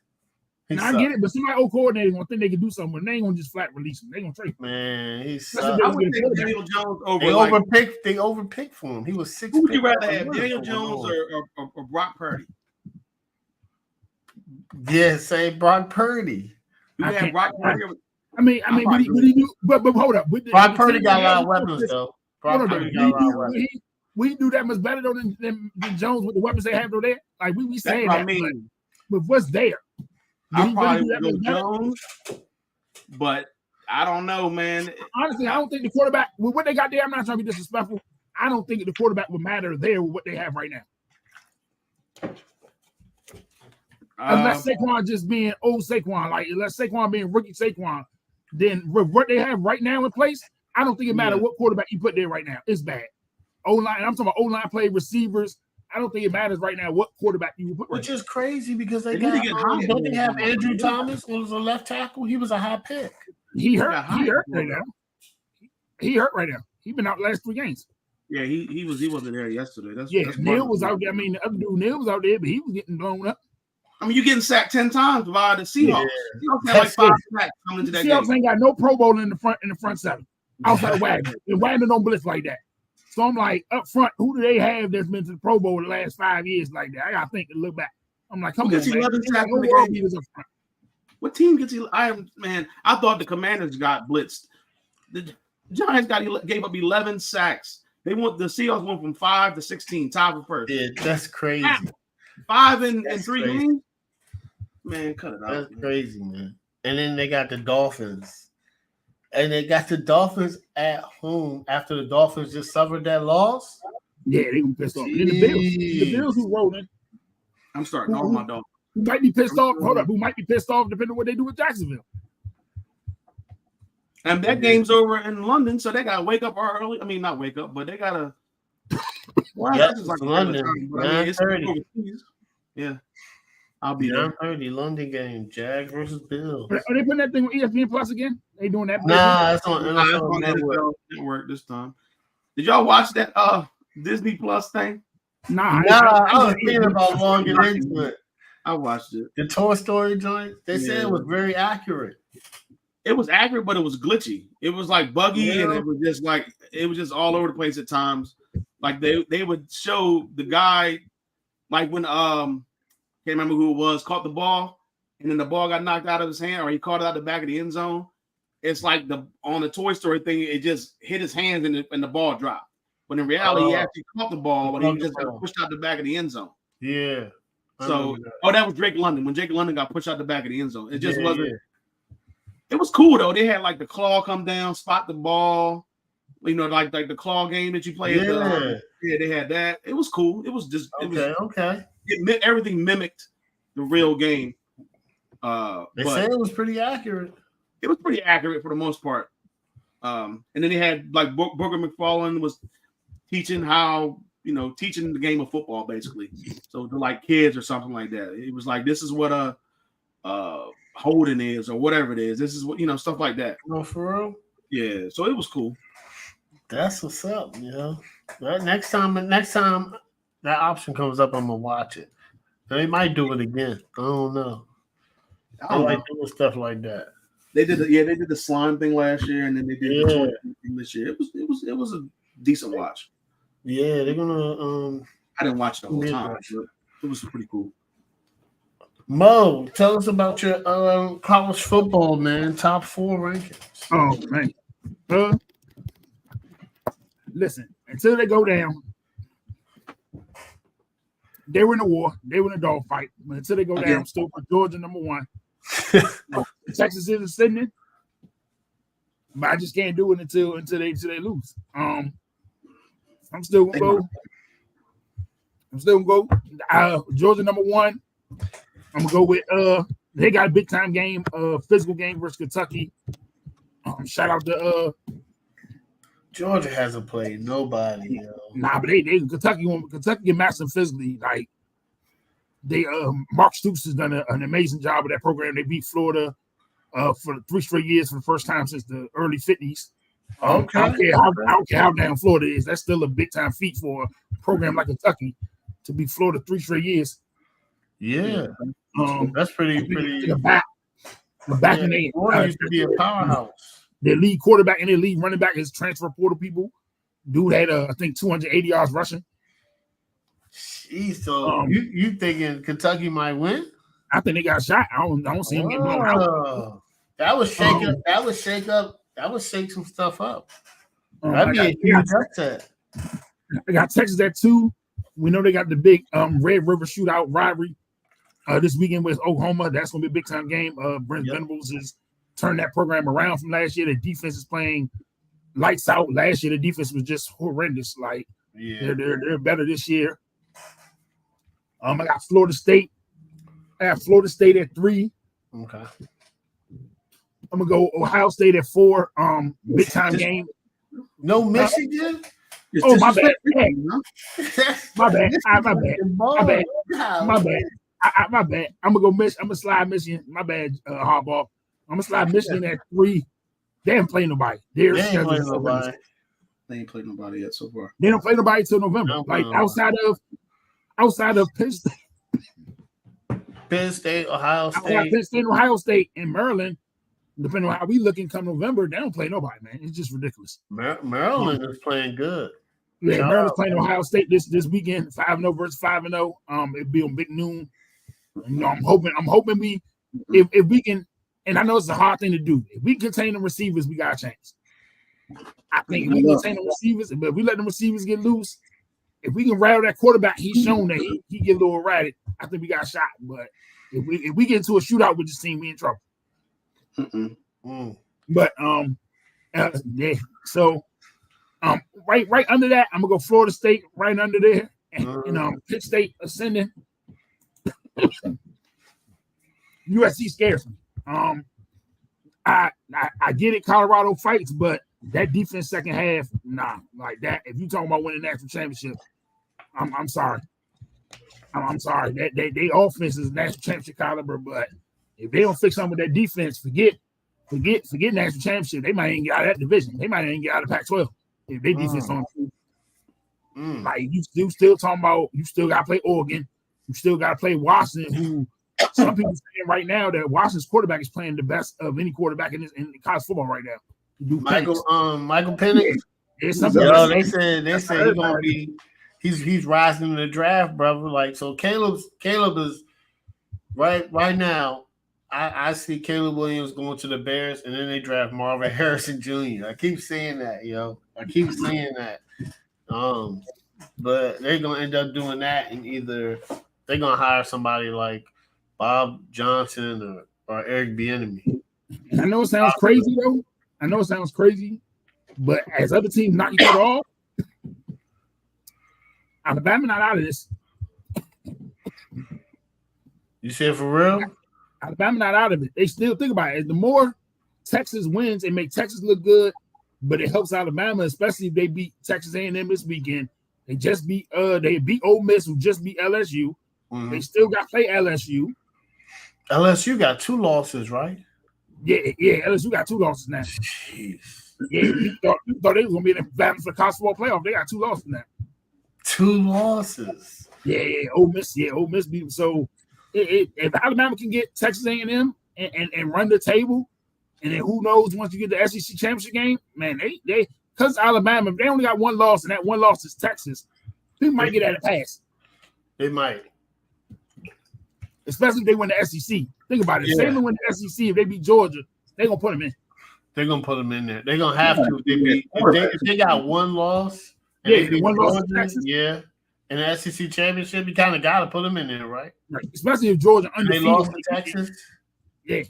Even though they lost with Texas by 20, or, I think you still would have. That work rate, they would have to put Alabama in over Georgia, right? I don't know, over Georgia. I don't know about. Yeah, you would put them over Georgia, but I think you still got to put Georgia in if they only got 1 loss and nothing lost to Alabama in the season. Yeah. Depending on what other teams do, yeah, I think you got. I think so. They can play each other. Ohio State and Michigan cannot play each other in the championship game. Let me ask this question. I'm going to ask. You got the big. The playoff is still 4, right? Yeah, this is last year's. This is last year of being 4. Let me ask you. I'm gonna ask Craig first, then I'm gonna ask Mo. Who do you see at the end of the season in the top 4 playoff? Georgia and Michigan definitely in the top because they don't really play anybody. I think Florida State, because they have an inside track. They've already beaten Clemson. There's really nobody else left for that team to play. They got to play Miami, and I think they can meet North Carolina probably in the championship game, ACC championship, if it works out that way. So I got those 3 teams, and then I'm going probably the winner of the Pac-12, maybe like Washington. Because I mean that's a tough conference. If you can get out, that's a tough conference in college football at this point. There's so many teams in there, even including Colorado. But I agree with Mo. USC, Oregon.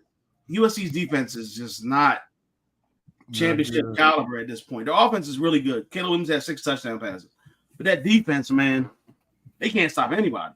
Caleb is different. They let Colorado back in the game when they shouldn't have. So.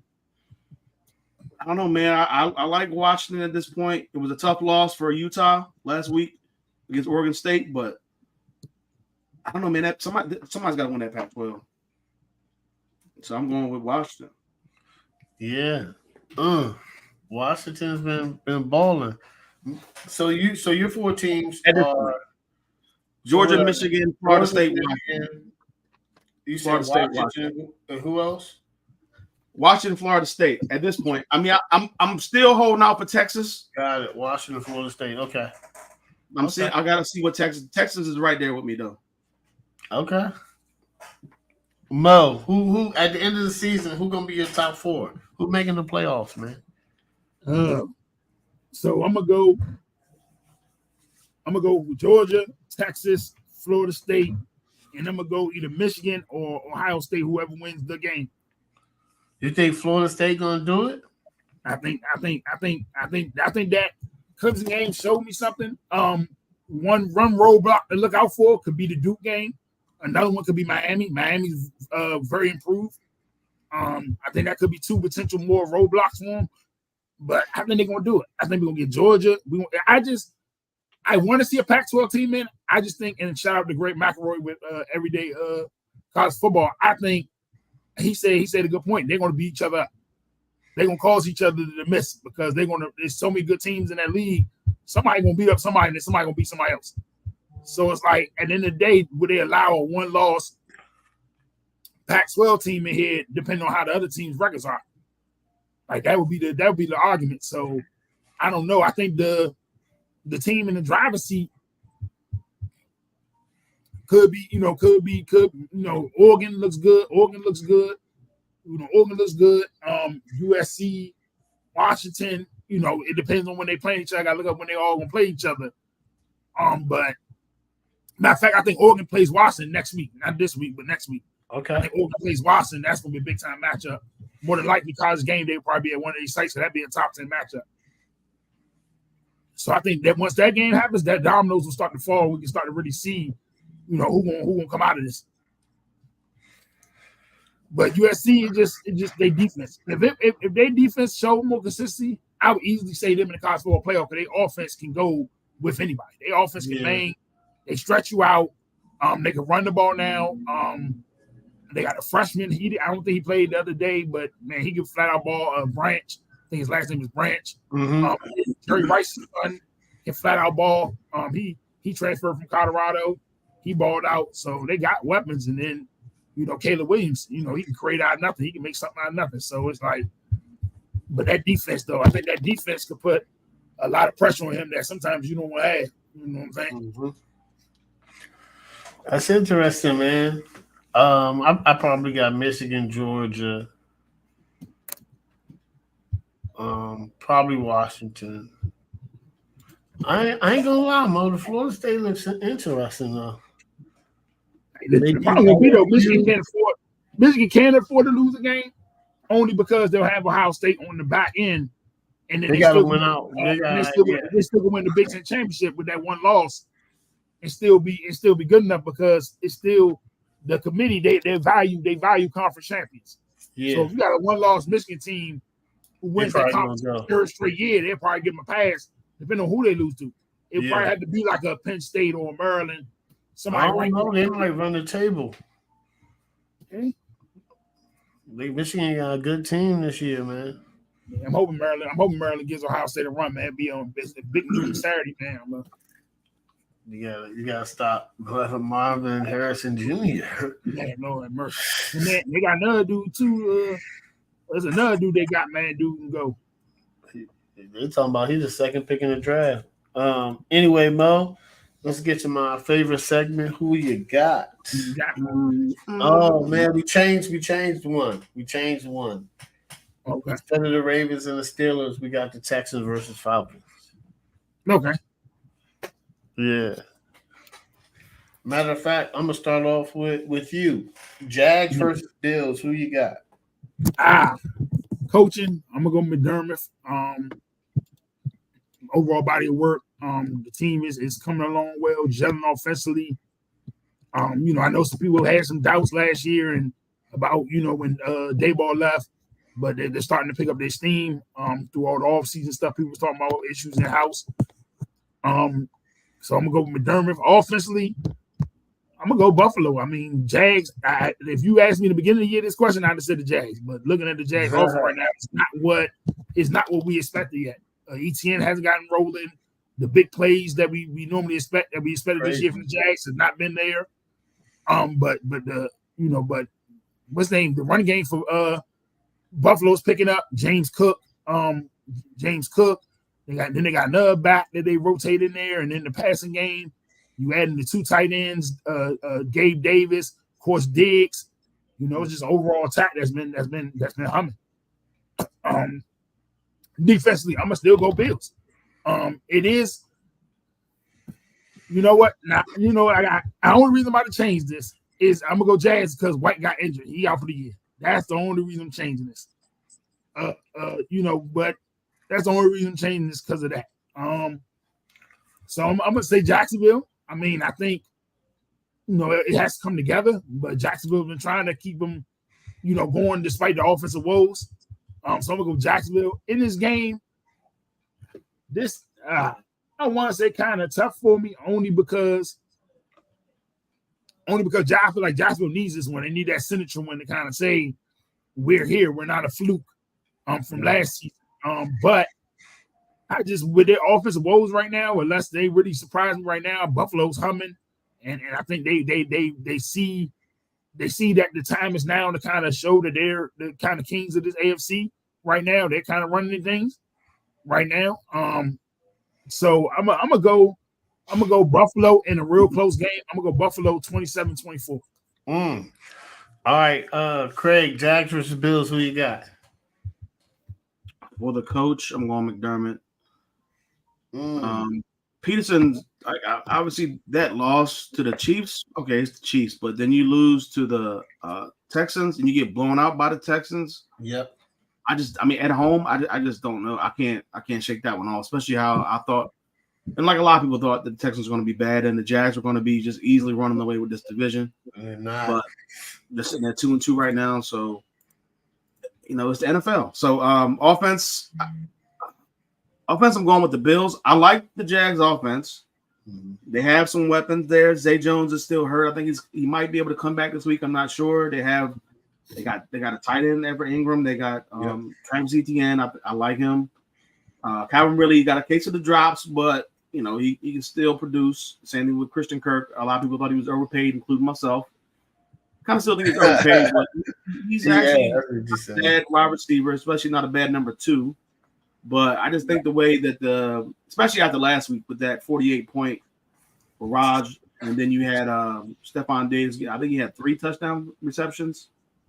So, and then obviously Allen, he can pass and run. James Cook, he's definitely looks like that missing piece in terms of that running back that they've always needed, or at least since Josh Allen's been there. They haven't really had a good running game. So now he's doing his thing this year. Yeah, now it looks like they have one. So definitely going with the Bills offense. Defense, it's unfortunate that White is out for the season, but I think I'm still going Bills defense. I just think they're going to be able to step up, and somebody's going to take over his spot and rise to the occasion. It's not going to be the same. Obviously, I would like to. Football injuries are a part of the game. It's unfortunate, but you like to see all your starters out there, all the best players on the field at all times. But not going to happen this year for that defense. But I think they still have enough pieces on that defense. The Jags defense looks pretty good at times.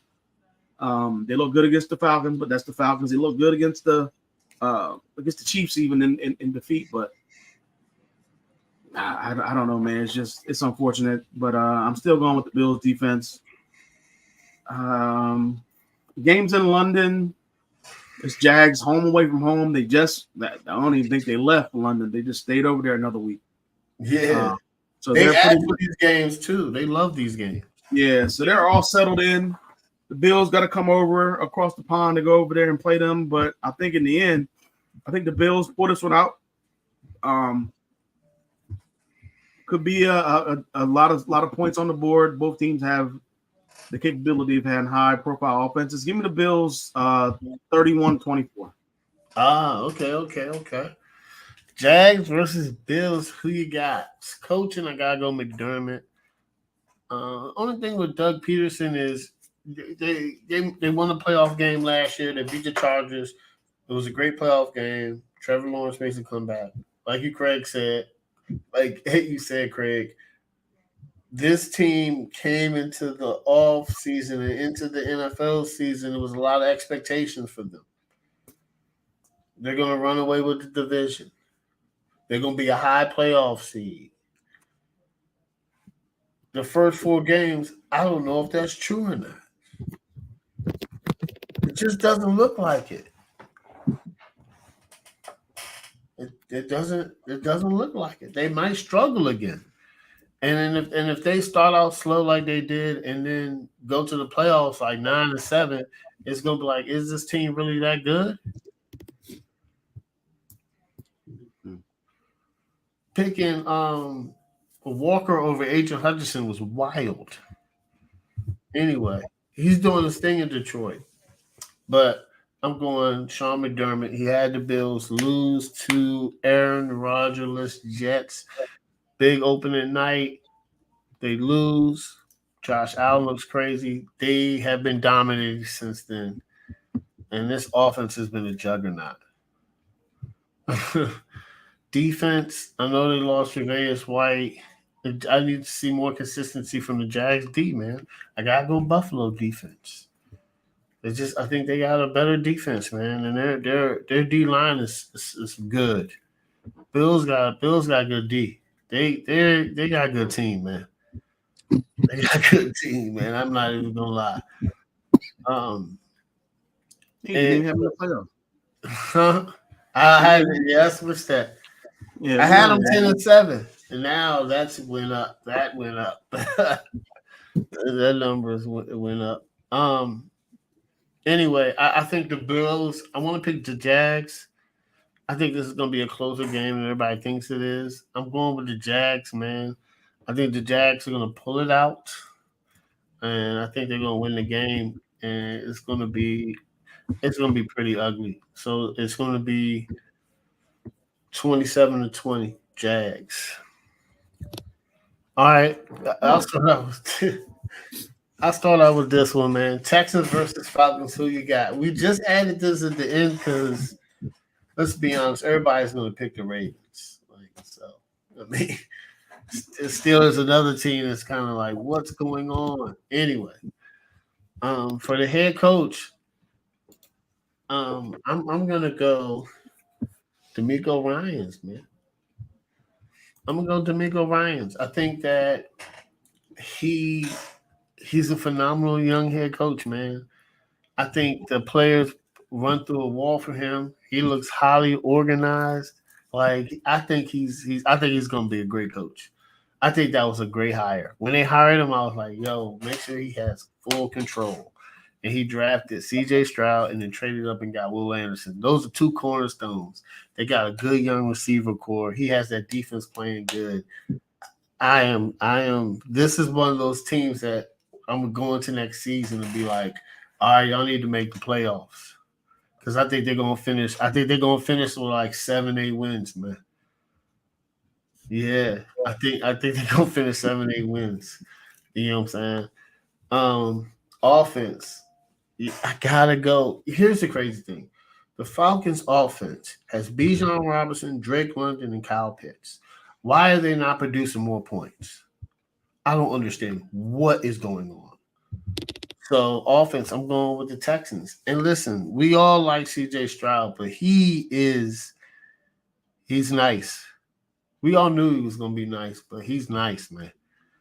CJ, I'm going to pick the Texans offense over the Falcons offense just because they have CJ Stroud.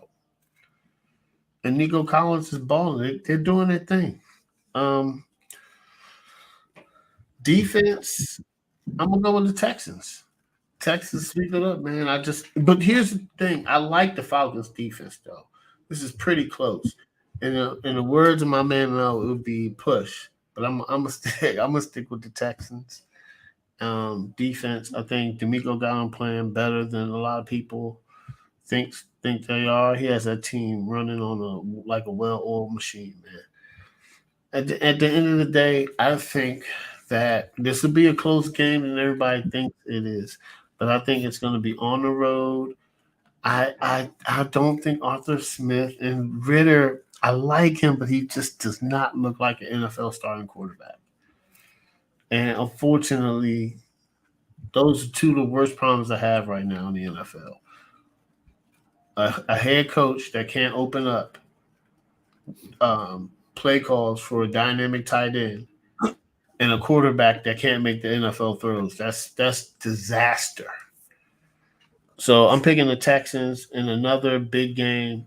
They're gonna win 28-10. They're gonna blow them out. Craig, Texans versus Falcons. Who you got? Coaching, I'm going Ryans.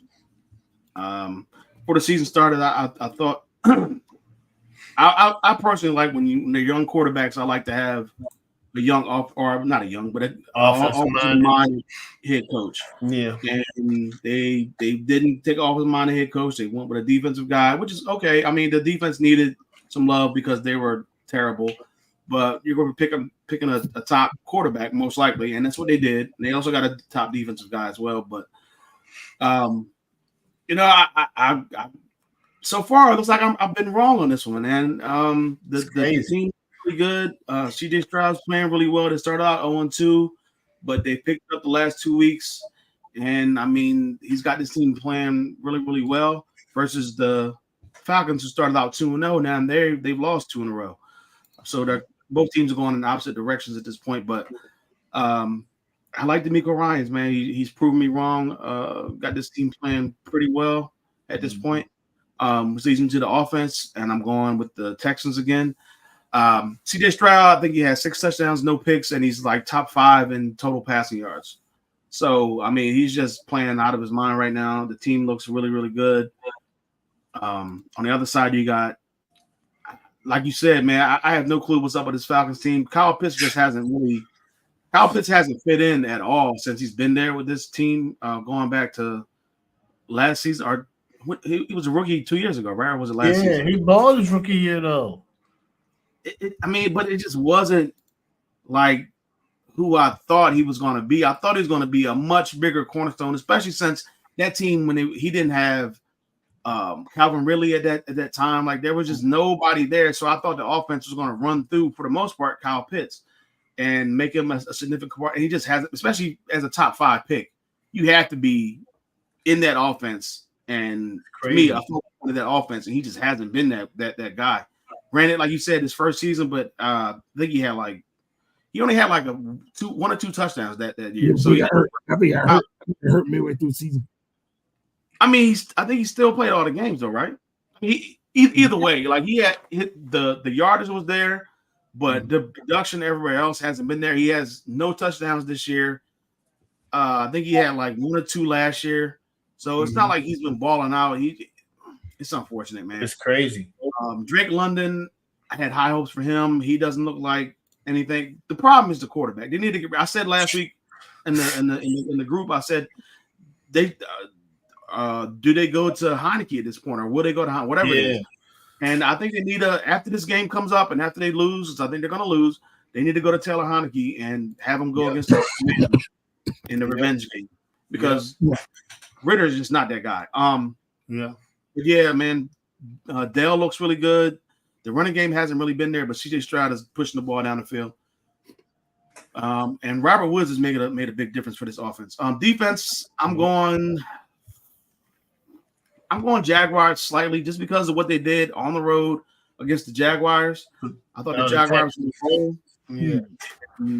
They only ended up scoring 17 points. They were down early and they just never were able to come back. Yeah. They held the Steelers. The Steelers are trash, but they held the Steelers at only 6 points this past weekend. The team is starting to they're starting to figure it out. And believe that about the Steelers. I think the Texans are going in the right direction. I kind of agree with you. At first, I had them with like 6 or 7 wins. Yeah. And then I dropped it down to like 5, but now I might be on the verge of bringing it back up to around the 7-8 mark. So yeah, this is gonna be a team you don't want to play if you're trying to get in the playoffs. Yeah. Arizona. You don't want to play those teams right now. I'm going Texans to win this game 26-17. Ooh. Mo, Texans versus Falcons. Who you got? Coaching, I'm gonna go to D'Amico Ryans. He has that team playing well, believing in themselves. You can see the hunger in their eyes. You can see something there. Offensively, I'm gonna go with the Texans, and this is wild because I thought this, like you said with Atlanta, you thought Pitts, London, Bijan Robinson, even their other backup back who had a good season last year. You thought that'd be an explosive mix, and it just hasn't been there. I wonder if they'll go to Heineke this game if it looks bad again. But something telling right quick. Their leading receiver is, I don't even know his first name, Jay Smith, with 15 receptions for 179 yards. Like, where's Pitts? Where's London? Like, what's going on? That's crazy, Mo. Like, that's their leading receiver. Where on the other hand, you got Collins with 22 catches for 428 yards and three touchdowns already. That's crazy. So it's just ridiculous. Now, what I will say is, I'm gonna go with defense. I'm gonna go with Atlanta.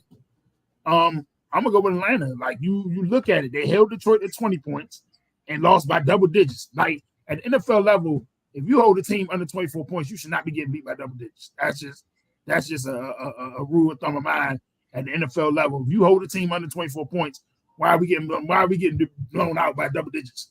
Like, something ain't right here. What are we doing offensively?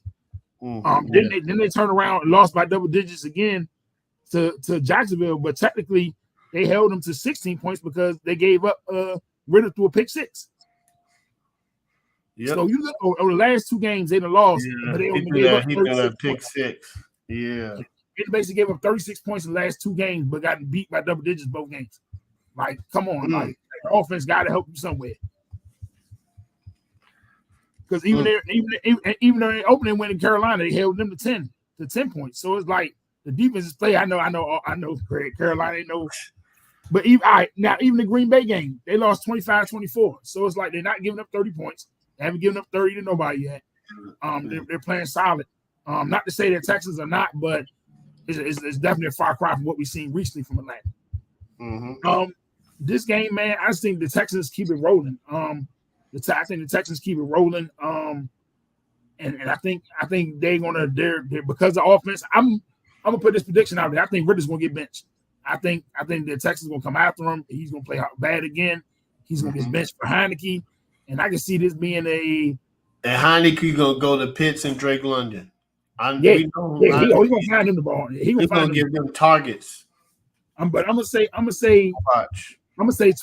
I'm gonna say 24-10. I'm gonna say 24-10 Houston. Jeez.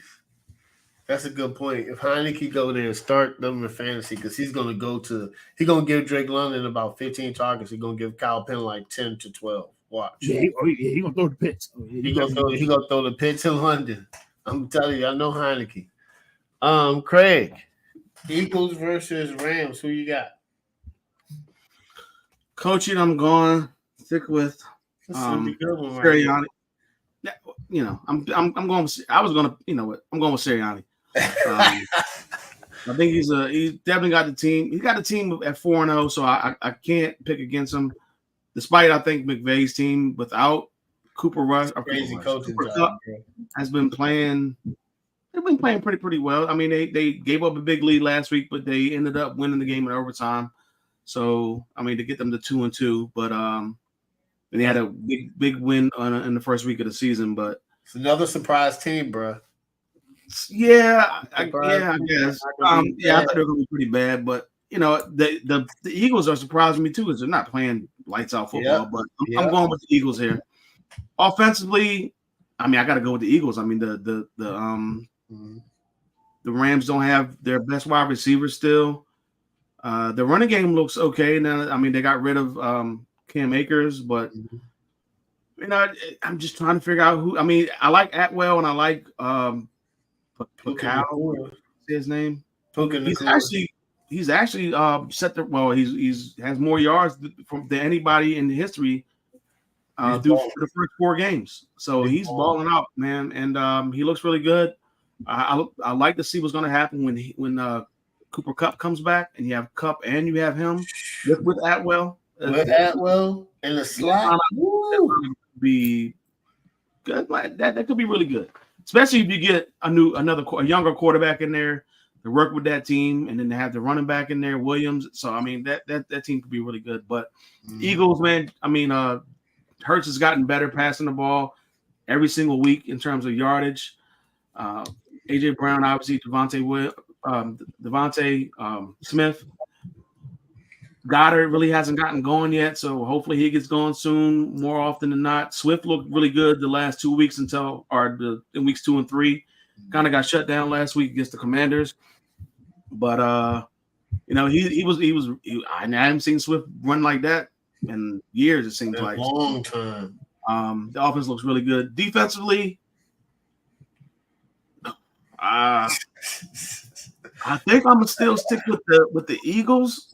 I mean, their defense is just not the same defense that we saw last year, despite going out and getting Carter.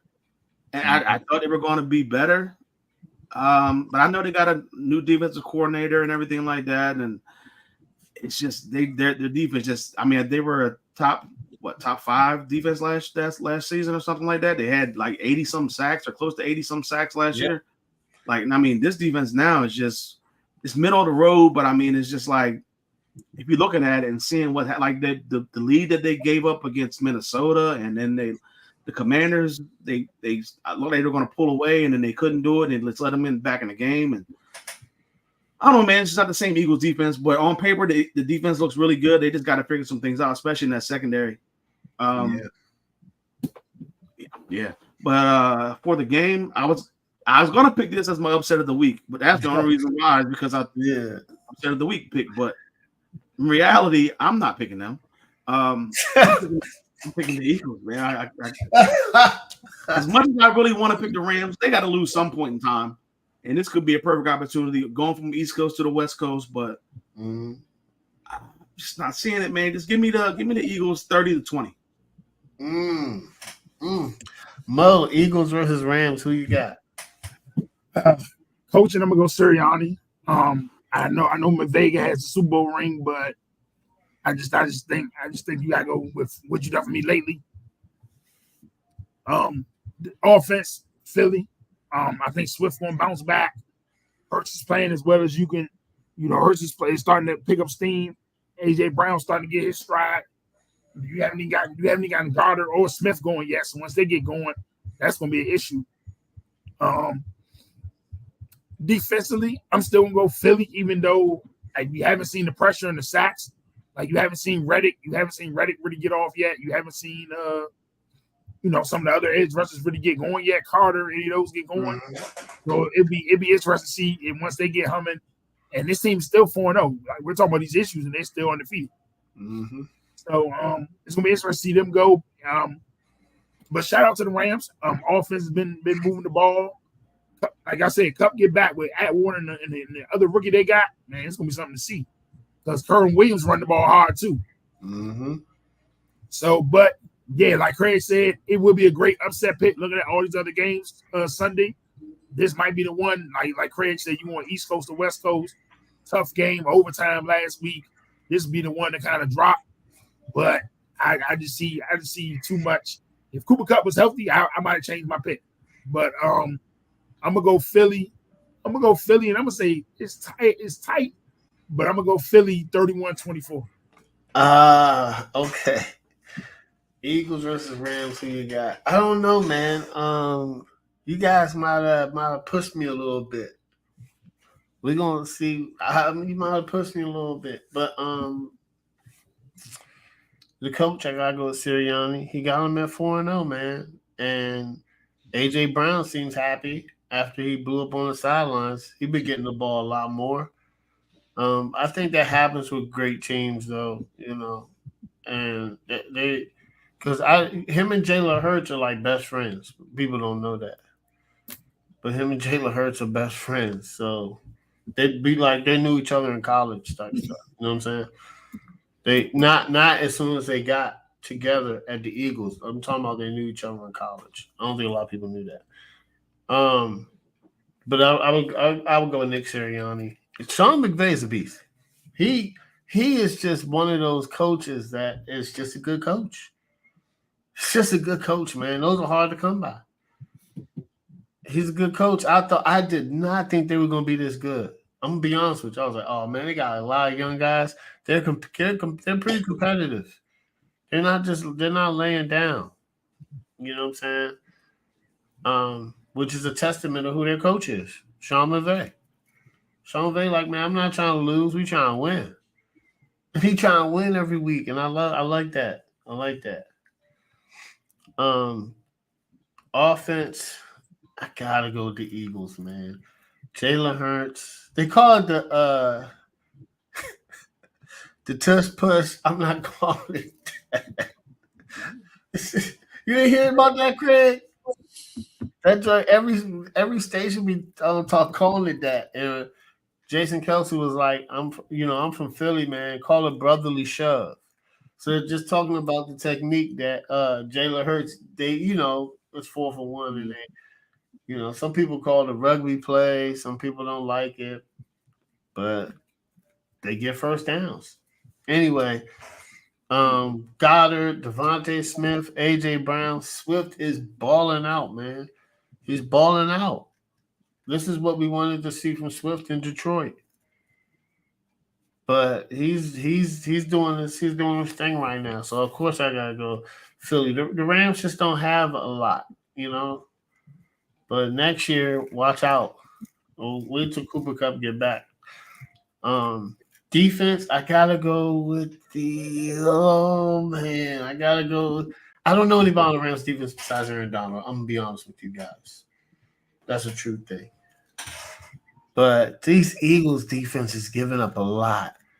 And I don't want to do push, but like, man, the Eagles, the only thing I would say is if the Eagles can get some turnovers, it's a possibility. But their defense is not good at all. And I'm just worried about it, man. I'm worried.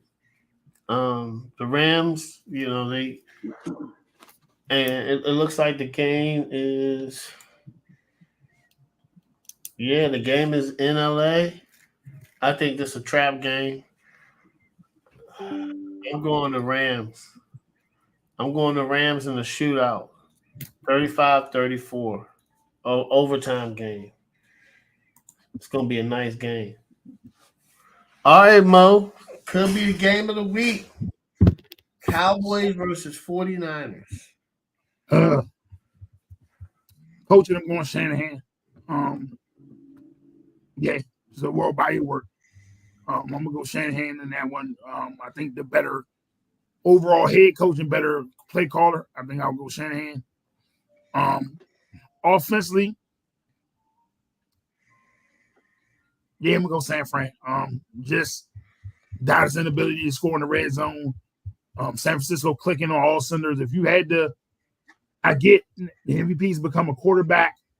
I get it that the MVP has become quarterback driven. But right now, if you had to stop and really do an MVP right now, I don't understand. I really would look at somebody who doesn't say it's Christian McCaffrey. I just really would look at somebody and be like, how do you not say it's that man right now? Like the numbers he's putting up is just flat out ridiculous. Like,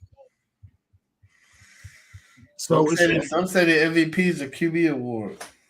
Yeah, it's turned into the Harden becoming that. It's almost like the Harden. It's just if you ain't no quarterback, you ain't got a chance to go. You ain't got a chance to go to New York unless you put up some stupid type numbers. Mm-hmm. You almost got to get a 2,000 yards rushing to even have a shot in New York, and that's being on a big time team. Mm-hmm. So, I think I just go San Fran, Debo, Ayuk. They got a young rookie from Michigan who's starting to ball out. Of course, Kelsey. Kittle. Mm-hmm. So, Brock Purdy. He's accurate. You know what I'm saying? He's going to be the leader. He's going to be defensively.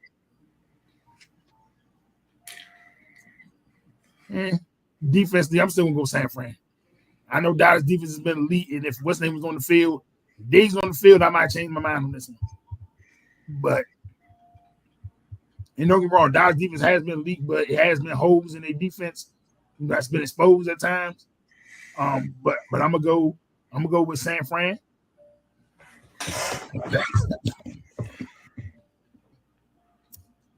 This is gonna be a tough one. Listen, I know this sounds crazy, but and this wild because I think this is my NFC Championship pick right here.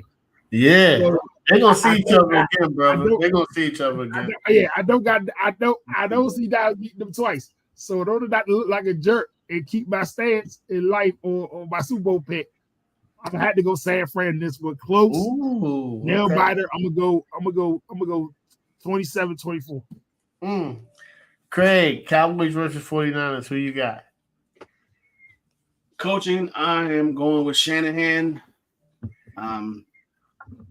They're undefeated. You got Dallas that had that ridiculous loss to the Cardinals of all teams, double-digit favorite. You lose by double digits, and They've been punishing everybody else though. Now, the 49ers, yeah, I understand that, but the 49ers haven't had a tough schedule so far. Start the season, so this is going to be the toughest test. But I got to go with. I picked them to be my top team in terms of the power rankings, so I got to stick with them with the coaching as well. Offense, I'm going with the 49ers as well. The Cowboys offense just looks. You would kind of, if you would just look at the score, like the 40-0 game or the 38-3, you would probably thought that the offense just went off, but in actuality, it was the defense that went off. Getting pick sixes and giving up shorts, giving the offense short fields so that way they can score a little bit. But that Dallas offense just hasn't looked good. You saw it against the Cardinals. Yeah. If you just don't turn the ball over and give up pick sixes and fumbles for touchdowns and things like that, and get sacked and give them short fields, you can win the game. It seems like they get exposed. So I can't go with the Cowboys there. The 49ers offense, they didn't have Ayuk a few games ago. They still balled. They didn't really get the ball to Debo last week. They haven't got Kittle involved for the most part at all. I agree with Mo. Like I said earlier, that's Chris McCaffrey is an MVP candidate. He had 4 touchdowns on Sunday. It hasn't been a quarterback or a non-quarterback since 2012 with Adrian Peterson. So if anybody can finally get through that, it might be Christian McCaffrey, especially if he can stay healthy and keep putting up the numbers he's putting up. He's balling. Brock Purdy, he's just kind of doing the same thing he was doing last year. He's not turning the ball over, not making too many bad mistakes. So he's playing. You could probably put almost any quarterback in his offense at this point and just be like, okay, just don't turn the ball over. And he's pretty much doing what he's supposed to do. So that's off to that. Huge in the NFL. It is. You got a team like this. All this talent on both sides of the ball, you just don't turn the ball over. And he won 20-21 last game. So granted, it's the Cardinals, but 20 for 21 is 20 for 21. Yep. Defense. I think I'm gonna go 49ers edging out the Cowboys. The Cowboys defense is really, really good. Obviously, they blanked the Giants. They only allowed 3 to the Cardinals. To the Patriots. I'm sorry. They beat the Jets easily. But I'm just gonna take. They haven't had a tough schedule either. So neither team has had a tough schedule. But I just think on paper, I think the 49ers defense is a little bit better. Plus, they don't have the injury at cornerback like Mo said with Diggs out. So that's unfortunate. But they were able to overcome it last week against the Patriots. It's the Patriots, but this week's going to be a tougher task, especially on the road. Okay, so I got the 49ers in this game. I think it's going to be a pretty good game. There's always seems to be a good game between these two teams, but I think the 49ers edge it out and continue to be undefeated. 24-20. Cowboys versus 49ers. Who you got? With the head coach, I gotta go Shanahan. As you know, we're real familiar with Shanahan in this system. Because all the coaches, a lot of the head coaches in the NFL right now were assistants under him when he was with the Commanders. So just always doing well. Hopefully we can bring it full circle one day. But Anyway, I like Mike McCarthy. I think he's smart for running the offense and running the ball. To be honest, I think they should have kept Zeke. I think they would need Zeke right now. And I like Deuce Vaughn, but I like Zeke. Um, but the 49ers offense is loaded. Ayuk looks like a number one receiver. Him and Brock Purdy's chemistry is crazy, right? So the for the offense, I have to go the 49ers. I have to. Like Brock Purdy doesn't turn the ball over, and he's got weapons. He has Debo, Ayuk, Kittle, McCaffrey. McCaffrey's doing something crazy this year, man. And me, I've had a bad year in fantasy because I should have picked him number 2 overall, but I got Jamar Chase instead, and my record reflects it. My record reflects the choice I made. So I try to be in every game, but I try to be competitive. But I know my season is done. I'm pretty much out the playoffs, brother. But anyway, I'm pretty much wrapped up. Defense. I like the Cowboys D, man. I like Michael Parsons balling this year. Dan Quinn is a heck of a defensive coordinator. But the 49ers defense is elite. It's elite, man. That's that. I mean, they're running on all cylinders, and I like their D coordinator too, man. Because I don't think he got a Steve Wilkes. He didn't get a fair shot at Arizona. I think he's a good coach. He's gonna get another job if this defense is top 10. If his defense is top 5, he's gonna get a call. Because the last couple defensive coordinators that San Francisco have gotten jobs. So don't be surprised if Steve Wilkes is in the head coaching. Anyway, that's how good the defense is. That's how good. And I think this game is going to be great. I think I can't wait. It's a Sunday night game. We've been waiting for this. The Cowboys played them really well. The Cowboys played the 49ers really well, man. And the just like y'all both said, those red zone issues scare me, man. They scare me when they get in their red zone. They're not scoring touchdowns. It's not good. Their defense has done a lot of their work, so they can't do that against the 49ers. And 49ers is one of those teams, if you get in the red zone, you got to capitalize on that. Because if you don't capitalize it, next thing you know, you're going to be like, man, it's 35-3. With San Francisco. You better score in the red zone. So I think it's going to be a close game. I think it's going to be defensive. I think it's going to be good. Well deserving to be on Sunday night. And I got 49ers winning 28, and the Cowboys will have 24. It's going to be a good game. It's going to be a good one, man. So, all right, guys. Everybody join us next week. We are back at Tuesday around 7:15 p.m. Shout out to Bowie State homecoming this weekend. I'm going to go enjoy myself. So, you know where I'm at Saturday. I am at Bowie State. So, all right, guys. Everybody, peace out. We will see y'all next Tuesday. Thank you.